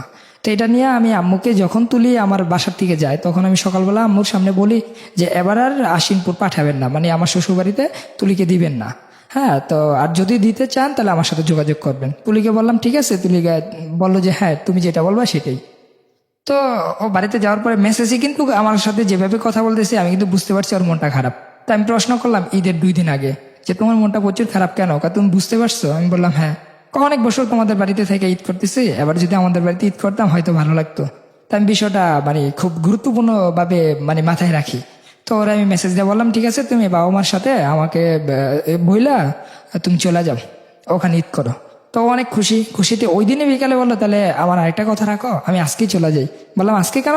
ঈদের তো আরো 2 দিন বাকি আছে, তুমি কালকে যাও। কারণ আজকে আমাদের বাড়িতে একটা মাহফিল, আমার আম্মু অনেকবার ফোন দিতেছে, আব্বু ফোন দিতেছে, ওই মাহফিলের মধ্যে মানে আমার থাকলে হয়তো একটু সুবিধা হবে। তো আমি বললাম ঠিক আছে। তো আমার আম্মার সাথে যোগাযোগ করলাম, আব্বুর সাথে যোগাযোগ করলাম, পরে বললাম যে ঠিক আছে তুমি চলে যাও। তো আমার আম্মু ওই যে খেয়াঘাট পর্যন্ত, মানে আমার বাড়ির থেকে ওদের বাড়িতে যাওয়ার পথে একটা নৌকা ঘাট পরে আর কি, ওই খেয়াঘাট পর্যন্ত আমার সন্তানকে এমনকি তুলিকে নৌকাতে উঠে দিয়ে আসে ট্রলারের মধ্যে। তো ট্রলার থেকে পার হয়ে তুলি মেসেজ দিতেছে যে আমি বাজারে আসি, তারপরে বলতেছে সিনজিতে উঠছে, ওই বাড়িতে যাওয়া মেসেজ দিছে। তারপরের দিনও কথা হয়েছে মেসেজের মাধ্যমেই, ফোনে কথা হইতো খুব অল্প, আর আমিও ছিলাম ব্যস্ত।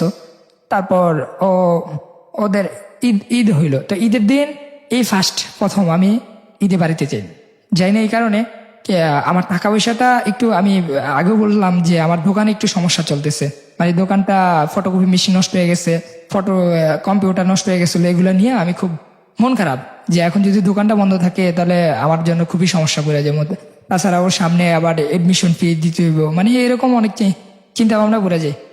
তো আমি ঈদের যাই না, তো ঈদের দিন আমি যখন বাইতুল মোকাররমে ঈদের নামাজ পড়ার পর ও আমাকে ফোন দিল। ঈদের দিন আর কোনো কথা হয় না আমার সাথে, মানে ঘুম থেকে উঠে আমি নামাজ পড়তে চলে আসছে, মোবাইল বন্ধ ছিল। তো ও ফোন দিল ফার্স্ট, বললো যে কেমন আছো। তা আমার না চোখের পানি এসে পড়ছে, মানে কান্না চলে আসছে যে এই ফার্স্ট তোমাদের ছাড়া ঈদ করতেছি, বাবা মা ছাড়া ঈদ করতেছি, আজকে টাকার জন্য এত কষ্ট করতেছি।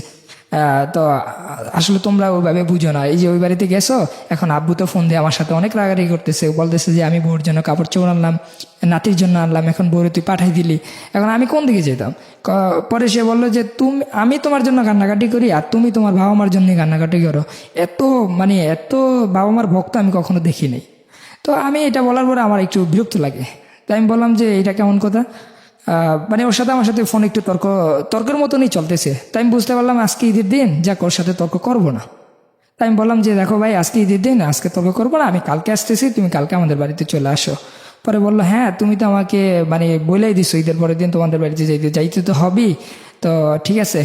তো এই সন্ধ্যায় কথা হয়েছে, পরে আমার মেসেজ দিয়ে বলতেছি দেখো কান্নাকাটি করো না, খাবার খাইছো কিনা, তো অনেক কথা, মানে একজন স্বামী স্ত্রীর যা কথা থাকে আর কি। তো অনেক কিছু বলার পরে তারপরের দিন আমি ফোন দিয়ে বললাম যে আব্বু তো ফোন দিতেছে, আম্মু ফোন দিতেছে, আমার ছোট বোনরা বড় বোন আমাদের বাসায় আসছে এখন তুষানকে দেখার জন্য, সবাই মানে আবদার রাখতেছে, এখন তুমি চলে যাও তাড়াতাড়ি, আর আমি আজকে না পারলে কালকে চলে আসবো বাড়িতে। পরে এসে বলতেছে আচ্ছা ঠিক আছে। তো সকাল চলে গেল, দুপুর দিকে ফোন দিলাম রওনা দিছো, না রওনা দেয় নেই তো, একটু পরে দেবো। তা আবার 2টার দিকে ফোন দিছি, তখন আমার ছেলে ফোনটা ধরলো। তো ফোন ধরার পরে সে বলতেছে বাবা আমরা তো আজকে আন্টিদের বাসায় যাব। কোথায়? এই যে মলি আন্টিদের বাসায়, তো ওর বড় বোন আর কি। তো আমি বললাম যে বাবা এখানে যাও না, তোমার দাদু কান্নাকাটি করতেছে, বাবা বাড়িতে আসতেছি, তুমি আসো। পরে বললো আচ্ছা ঠিক আছে বাবা, তাহলে আমি বাড়িতে আসতেছি, আম্মুরও বলে দাও।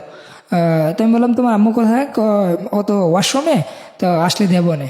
তারপরে মোবাইলটা বন্ধ। তো বন্ধ হওয়ার পরে 5টার দিকে আবার ফোন দেয় আমার শাশুড়ি নাম্বারে। ফোন দেওয়ার পরে বলতেছে সে তো রওনা দিবে, এই তো কাপড় চোপড় গুছাইতেছে। তখন আবার আধা ঘন্টা পরে ফোন দিলাম, 5:30 বাজে। ফোন দেওয়ার পরে বলতেছে সে তো চলে গেছে। তো আমি বললাম চলে গেছে মানে? না দুষ্টামি করলাম, দেখলাম কি করলা, আসলে সে আজকে যাবে না, কালকে যাবে। তো আমি বললাম এটা বললেই তো হয়, সারাটা দিন আমারে মানে এরকম ভাবে বলতেছে যে রওনা দিতেছে, আমিও বাসায় বলতেছি যে আসতেছে, তো একটা মিথ্যে হয়ে গেলাম না আমি। আচ্ছা সমস্যা নাই, ও কালকে আসুক। তারপরের দিন রাত্রে ওর সাথে আমার সাথে ভালো কথা হয়, কোনো সমস্যা হয় না। রাত্রে 10টার দিক মানে ওর সাথে আমার সাথে কথা হয় যে ঠিক আছে তুমি কালকে চলে যাও। তো আমিও মেনে নিলাম কালকে চলে যাব। রাত্রে 11টার দিকেও আমাকে একটা মেসেজ দেয় যে আমি যাব না। তাই আমি বললাম কেন, কি সমস্যা? পরে সে বলতেছে যে আমি যাব না, আমি সমস্যা আছে। পরে আমি বললাম কি সমস্যা? ও বলতেছে যে সমস্যা হলো এটাই যে তোমার বাবা মার কাছে যদি আমি যাই, তখন আমার হয়তো ব্যক্তিগতভাবে তোমাকে চিরজীবনের জন্য হারাইতে হইব। তো এই মেসেজগুলো আমার কাছে আছে, মানে আমার কাছে খুব খারাপ লাগে যে মেসেজগুলো পড়ার পর। পরে আমি বললাম এটা কেমন কথা, তুমি আমার কাছে আসলে তুমি আমাকে হারাই ফেলবে, এটা মানে কি? পরে বলতেছে আচ্ছা এত কথা বলার সময় নাই, আমি আসবো না। মেসেজে কথা বলতেছে। তা আমার কাছে না একটু ডাউট লাগলো বিষয়টা, যে হয়তো ওর বাবা মা মানে ও মেসেজগুলো দিতেছে না, কারণ ওর লেখাগুলো আমি চিনি। তো আমি ফোন করলাম, ফোন করার পরে ফোন ধরে না। পরে ওর বড় বোন ফোন ধরছে, ধরার পরে আমি বললাম কি ব্যাপার আপু, তুলি কোথায়? তুলি তো তোমার সাথে কথা বলবে না, রাগ করছে। আমি বললাম কেন রাগ করছে? কই যে তুমি যাওয়ার জন্য অনেক রাগারাগি করছো, সে বলতেছে কালকে চলে যাবো, তোমার সাথে এখন কথা বলবো না। তাই আমি বললাম আচ্ছা ঠিক আছে কালকে পাঠাই দিন। তা উল্টাপাল্টা মেসেজ দিতেছে, সেই জন্য ফোন দিলাম। আসলে বিষয়টা কি, কার হয়তো দুষ্টামি করে।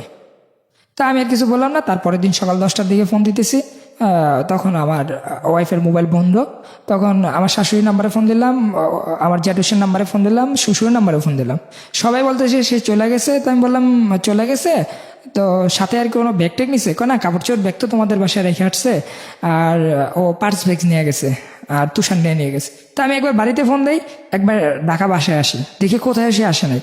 এমন করতে করতে সন্ধ্যা 8টা বেজে গেছে। তখন আমার টেনশন লাগলো যে আসলে তুলি কোথায় গেল। তখন আমি ফোন দিয়ে আমার শাশুড়ির সাথে একটু মানে রাগান্তিভাবে কথা বলি যে এটা কেমন তোর বিষয়, যে তুলি কোথায় গেল, এখনো বাসায় আসতে না? পরে বলতেছে যে তুমি আমার মেয়েরে দাও, তুমি রাগারাগি করছো না কি করছো আমি জানি না, আমার মেয়ে কোথায় গেছে আমি জানি না। তারপরে আমি বাড়িতে চলে যাই। বাড়িতে যাওয়ার পর আব্বুর কাছে পুরো বিষয়টা বলি। তা আব্বু আর আম্মু ওই বাড়িতে যায় আমার আঙ্কেলকে নিয়ে। তো নেওয়ার যাওয়ার পরে বলতেছে হয়তো তুলি রাগ করে কোথায় চলে গেছে, চলে যাবো ভাই, আপনি চলে যান বাড়িতে। তা আব্বু এই কথা মনে করে আসছে। কিন্তু আসার পরে আমার এক কাজিন আর কি বললো যে না, বিষয়টা এরকম না, একটা জিটি করে রাখা উচিত, কারণ ওদের বিয়েটা একটু ঝামেলার বিয়ে, তো জিটি করে রাখেন, এটা সুবিধা হবে।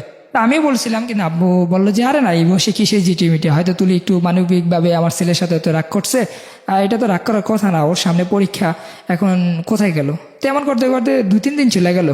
তো ওর মা বলতেছে ওর সাথে, ওর মায়ের সাথে ওর বলে যোগাযোগ হয়। তো এই কথা শোনার পর আমি আমার শ্বশুরবাড়িতে গেলাম। যাওয়ার পর আমি জিজ্ঞাসা করলাম, আচ্ছা আপনি ফোন দিয়ে একটু কথা বলেন, আমি শুনি যে ওরা আসলে জীবিত আছে না, না কি সমস্যাটা একটু শুনি, বাস এতটুকু, আমি কিছু বলবো না, আমি চলে যাবো। তো সে বললো যে না, আমার সাথে এখন আর যোগাযোগ হয় না, মানে সে উল্টাপাল্টা কথা বলতেছে। আর সেটা হাইড করছে। হ্যাঁ, আমাকে ওখান থেকে এক প্রকার বললো যে তুমি চলে যাও, তোমার শ্বশুর তোমাকে দেখলে রাগ করবে। আমি বললাম কেন, কাই যে তুমি আর মেয়েকে মানে কথা বলছো। আমি বললাম সে তো এখন আমার ওয়াইফ, কি করছি আমি, আমি তো বলছি যে আসার জন্য, এছাড়া তো আর আমি কিছু বলি নাই, আর ভুল হলে তো আপনাদের মাঝে এটা সমাধান হয়ে যায়। তো তারপরে আমি ওখান থেকে রাগ হয়ে চলে আসি। না, আমাকে মোটামুটি ভালো কথা দিয়ে অপমান করে ওনারা। তো ওখান থেকে আমি আসার পর আব্বুরে বললাম না, এখন আর সহ্যর মানে বাদ ভেঙে গেছে, এখন চলেন একটা চিঠি করে আসি। তা আমার আব্বু কোনোভাবে মানলো না। আর 2 দিন পর আমি অনেক জায়গায় ফোন দিই, ওর বন্ধু বান্ধব সব জায়গায় ফোন দিই, কোথাও পাই না। 2 দিন পর আমার নামে একটা সমন জারি আসে। হ্যাঁ, সমন জারি আসে কোর্ট থেকে, যে যৌতুক মামলা, আমি আমার বাবা মা আত্মীয় স্বজন সবাই নাকি একজোট হয়ে ওকে মারধর করছি, মানবিক মানে মেন্টালি সমস্যা দিছে বিভিন্নভাবে। এটা এই মামলাটা করছে তুলি, হ্যাঁ, ধারালো 4। তো মামলাটা যখন করছে, এটা মানে 1 মাসের টাইম নেয়, মানে আমাকে হাজিরা দেওয়ার আরো 1 মাস বাকি আছে, 24 তারিখ হাজিরা দাও মানে দিতে হবে। তা আমি তখন বুঝার বাকি নাই, হয়তো এটা হয়তো তুলি করতেছে নাকি তুলির বাবা মা করতেছে। তা আমার একটাই ধারণা যে এটা তুলির বাবা মা করতেছে, মানে আমার মাথায় এটাই আসে। তারপর আমার বাবা মাকে ওরা ইনভাইট করে যে আপনারা বসেন, তুলি আমাদের আন্ডারই আছে, কোথায় যেখানেই আছে আসে, আপনারা বসেন।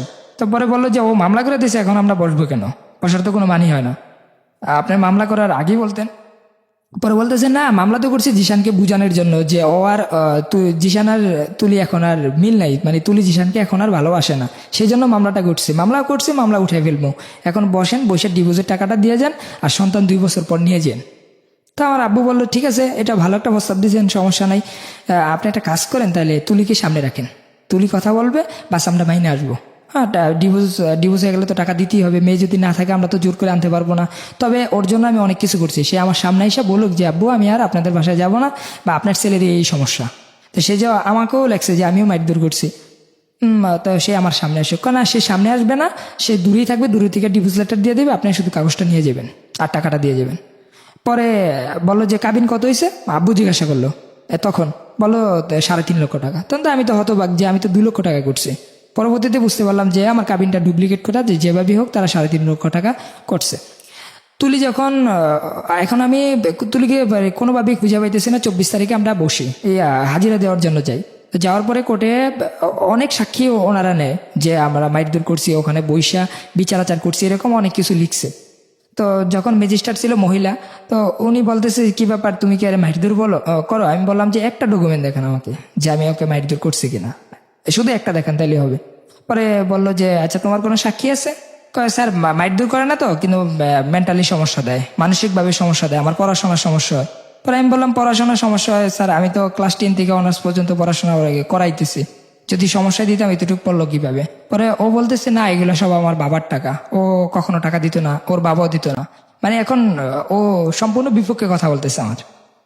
পরে আমি বললাম আচ্ছা ঠিক আছে তুলি, হয়তো এই জীবন, হয়তো আমাদের 24 বছর, তোমার 21 বছর, এই বয়সে হয়তো তুমি এখন বুঝতেছো না, বা আমাকে একটা হস্তনস্ত করতেছো, আমরা তো আসলে কেউ এই পৃথিবীতে বাঁচবো না, তা তোমার উপর নির্ভরশীল করলাম, তাতে যদি আমার জেল হয়, ফাঁসি হয়, আমি সেটাই মানবো, এখন তুমি বলো যে আমার কি কি অপরাধ। তো বললো যে স্যার ও কোনো মারধর করে না, কিচ্ছু করে না, ও সব দিকেই ভালো, কিন্তু মানসিকভাবে আমাকে টেনশন দেয়।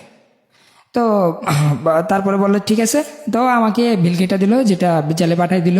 16 দিন জেলে ছিলাম। 16 দিন যেদিন হাজিরা, আমার আবার 8 তারিখে হাজিরা ছিল। তো 8 তারিখে হাজিরা সময় তুলিও ছিল। তো তুলি আমাকে কোটলাগড় থেকে আনছে। Second time jail. হ্যাঁ, সেকেন্ড টাইম। তো তুলি যখন আমার যেদিন হাজিরা হয়, ওই দিন তুলি বলতেছে স্যার পিছনে যা হয়ে গেছে, আসলে ওর জামিন করে দেন, আমি ওর সংসার করবো, সে ওপেন বলতেছে। তো ম্যাজিস্ট্রেট বলতেছে তুমি কি তাকে নিবা? পরে আমি বললাম যে জি আমি নেব। এখন কোর্টটা আলাদা চেঞ্জ করা হয়েছে আমাদের উকিলের মাধ্যমে। পরে বললো আচ্ছা ঠিক আছে, তোমাদের 5 বছরের সন্তান আছে, সন্তানটার দিকে তাকাইয়া তোমরা সবকিছু মিল করে উকিলদের মাধ্যমে বসে এটা সমাধান করে ফেলো। তো তারপরে আমরা বললাম ঠিক আছে, আমার উকিল বললো ঠিক আছে। তো 2 উকিলের মাধ্যমে আমরা ওই বসার চেষ্টা করি, কিন্তু ওরা বসতে চায় না। তো বসতে তো চাই না। তারপরে আবার হাজিরার দিন যে আমরা বলি যে স্যার, মানে আমাদের উকিল বলতেছে যে আমরা বসার ট্রাই করছি কিন্তু ওরা আসে নাই, ওরা হাজিরা দিয়ে চলে গেছে। এখন আজকে কিভাবে বসা যায় বা কিভাবে সমাধান করে দেয় এইটাই চাই। পরে বললো যে আজকে 3টা বাজে আপনারা 2 পক্ষ এই উকিলের মাধ্যমে বসবেন। তো বললো যে আচ্ছা ঠিক আছে। তো ওই দিন আমরা বসার পরে আমার ওয়াইফ নাই ওখানে, আর এই 4 মাস পর্যন্ত আমার সন্তানকে একবারও আমরা দেখিনি। তো ওয়াইফ নাই, এখন আমার শ্বশুর বলতেছে, আমি আগেও যেটা বলছি এখনও সেটাই বলি, কাবিনের টাকা দিয়ে দেন আর তুলি আসবে না সামনে। তো আমার আব্বু বললো যে তুলি না আসলে আমি এটা কিভাবে সমাধান করবো, তুলি না আসলে তো এটা সমাধান হয় না। এখন বিয়ে করছে ছেলে, ওর সাথে কি সমস্যা হয়েছে না সমস্যা হয়েছে এগুলো তো আমরা শুনবো, শোনার পরে না একটা মানে ডিভোর্স কথাটা আসবে। আপনি যদি তার আগেই বলেন কিভাবে হলো, আর তুলি বলুক, তুলি তো এখনই বললো যে সংসার করবে, এখন তুলিকে আপনি কোথায় পাঠাই দিচ্ছেন আর আমার নাতিটা কোথায়? তখন বললো যে নাতি সময় মতন পাইবেন আর তুলি আসবে না। তো এই কথা বলছে আব্বুর সাথে, আমার সাথে, আমাদের পরিবারের সাথে, তাদের সাথে ওখানে বসে আর কোনো সমাধান হয় নাই। তো সমাধান হওয়ার পরে আমরা ওখান থেকে উঠে আসার পরে আমরা মানে ওখানে আবার একটা কথা বলে যে আমার শ্বশুর বলতেছে সন্তান ভরণ পোষণ কিন্তু ওরই দিতে হবে, তো সেই ক্ষেত্রে 2-3 হাজার টাকা করে প্রতি মাসে আমাকে দিবেন।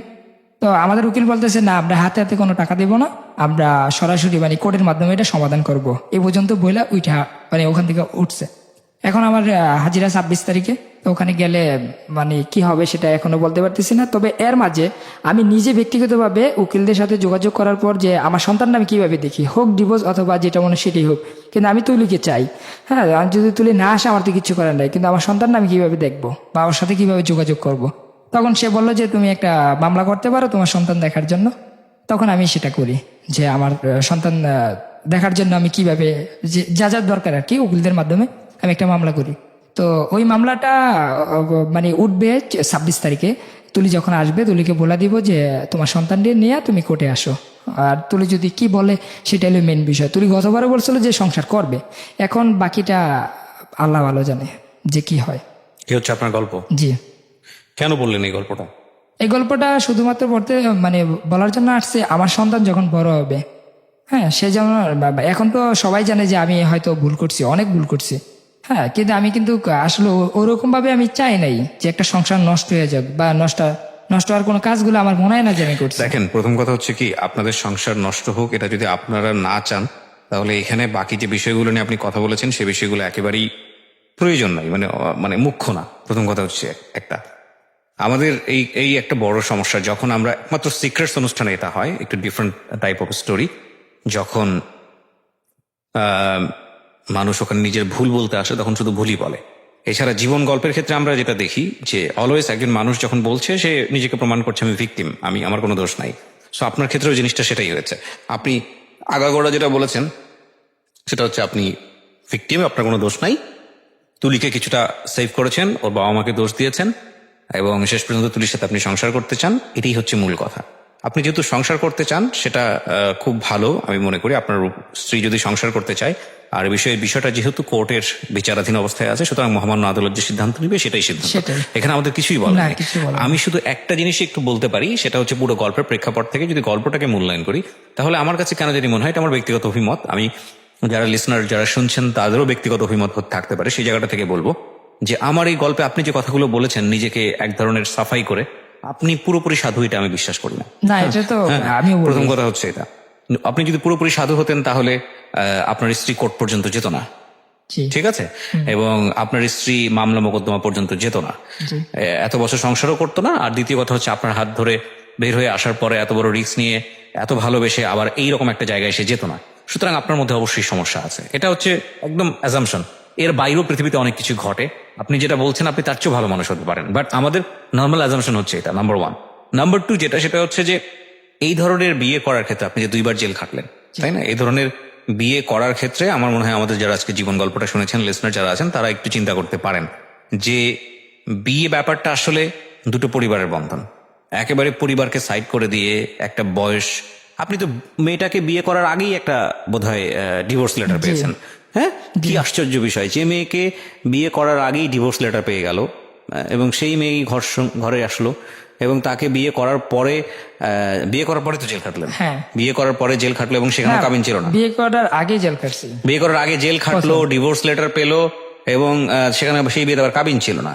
তারপরে বিয়ে করার পরে কাবিন করলো, সে কাবিনের মধ্যে 2 নাম্বারই। আবার তারপরে সেই কাবিন নিয়ে শেষ পর্যন্ত গেল হচ্ছে যৌতুকের মামলায়। এবং টোটাল সংসার কত বছরের?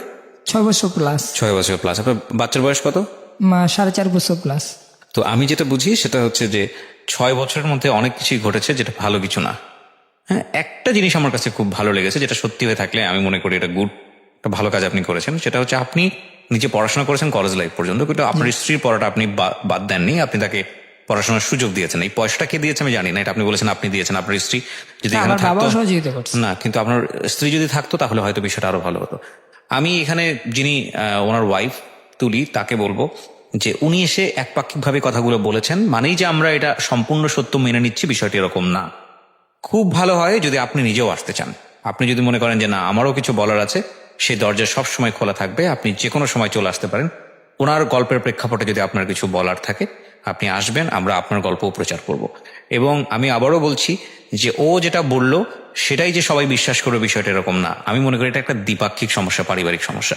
কিন্তু যে জিনিসটা আপনাদের দুজনের জীবনেই ঘটেছে সেটা দুজনের জন্যই সত্য, সেটা হলো অপ্রাপ্ত বয়স্কে বিয়ে করা এবং অপ্রাপ্ত বয়স্ক অবস্থায় বিয়ে করার ফলে আপনাদের ভেতরে যে সমস্যাগুলো হয়েছে, 2 পরিবার কেন্দ্রিক একটা মীমাংসা করতে গিয়েও শেষ পর্যন্ত সেটা করতে পারেনি। এই সমস্যাগুলো কিন্তু আপনাদের প্রত্যেকের জীবনকেই কোনো না কোনো ভাবে দাগ ফেলেছে এবং এই দাগটা কোনোভাবেই মোছা যাবে না। এটা আপনাদের দুজনের জীবনেই সত্য। যেই ভুলটা যেন আমাদের লিসনার যারা শুনলেন তারা যেন না করেন। আমাদের এখানে যারা গল্প বলতে আসেন তাদেরকে জাজ করা, তাদের লাইফ নিয়ে মূল্যায়ন করা, তাদেরকে সুন্দর পথ দেখানো আমাদের উদ্দেশ্য না। তাদের গল্পটা শুনে যাতে করে যারা শুনছেন তারা যাতে কোনো ভুল না করেন, সেটাই হচ্ছে আমাদের মুখ্য উদ্দেশ্য। এবং সেখানে একজন মানুষও যদি সচেতন হয় তাহলে আমরা বলতে পারি যে আমাদের জীবন গল্প বলা সার্থক। কারণ আমরা বারবারই বলে এসেছি যে বিয়েটা হচ্ছে 2টো পরিবারের বন্ধন এবং বিয়ের ব্যাপারে ক্রেজি হয়ে কোনো সিদ্ধান্ত নেওয়া উচিত না। কারণ সংসার কিন্তু একটা লম্বা জার্নি এবং এই জার্নিটা শুধু ইমোশন দিয়ে চলে না, এখানে অনেক যৌক্তিক হতে হয়। এবং সেই সামর্থ্য না থাকলে হুটহাট বিয়ে করে ফেললাম, একটা রূপকথা গল্পের মতো সংসার শুরু হলো, অতঃপর তাহারা সুখে শান্তিতে বসবাস করিতে লাগিল। হ্যাঁ, বাংলা সিনেমা একটা সময় আমরা দেখতাম এরকম যে নায়ক নায়িকাকে বিয়ে করার জন্য ব্যাপক রকমের তোড়জোড় চলছে পুরো সিনেমা জুড়ে, এবং তারপরে যখন বিয়ে হলো শেষে একটা লাইন উঠলো, অতঃপর তাহারা সুখে শান্তিতে বসবাস করিতে লাগিল। তা ডাহা মিথ্যা কথা। আসলে তারপরে আসল ক্লাইম্যাক্স গুলো শুরু হয়। ঠিক আছে, তো আমার মনে হয় যে এগুলোর ক্ষেত্রে আমাদের যে ভুলগুলো, সেই ভুলগুলো যেন আমরা একটু নিজেরাই শুধরে নিতে পারি। আপনারা ভালো থাকুন। সব কিছুর ঊর্ধ্বে হলো আপনার সন্তান, এবং সে যাতে ভালো থাকে, সেটা যদি আপনাদের মেলবন্ধনের মাধ্যমে হয় তাহলে খুব ভালো। আর আপনি, আবারও বলছি যে আপনি যে কথাগুলো এখানে বলে গেলেন সেগুলো আপনার একদম নিজস্ব কথা, সেটা আমাদের কাছ থেকে কেউ যদি বিশ্বাস করে তার ব্যক্তিগত বিষয়। উনি তো আপনার স্ত্রী এখনো ডিভোর্স দেয় নাই। না, ডিভোর্স দেন। আপনার স্ত্রী যদি এখানে থাকতো তাহলে সে বলতে পারতো যে কি কারণে আজকে এই অবস্থা। সুতরাং এইসব বিষয়ে দুপক্ষেরই প্রয়োজন হয়। সুতরাং আপনার স্ত্রীর জন্য বিষয়টা ওপেন থাকলো। প্রিয় শ্রোতা, এই হচ্ছে জীবন গল্প আজকের মতো।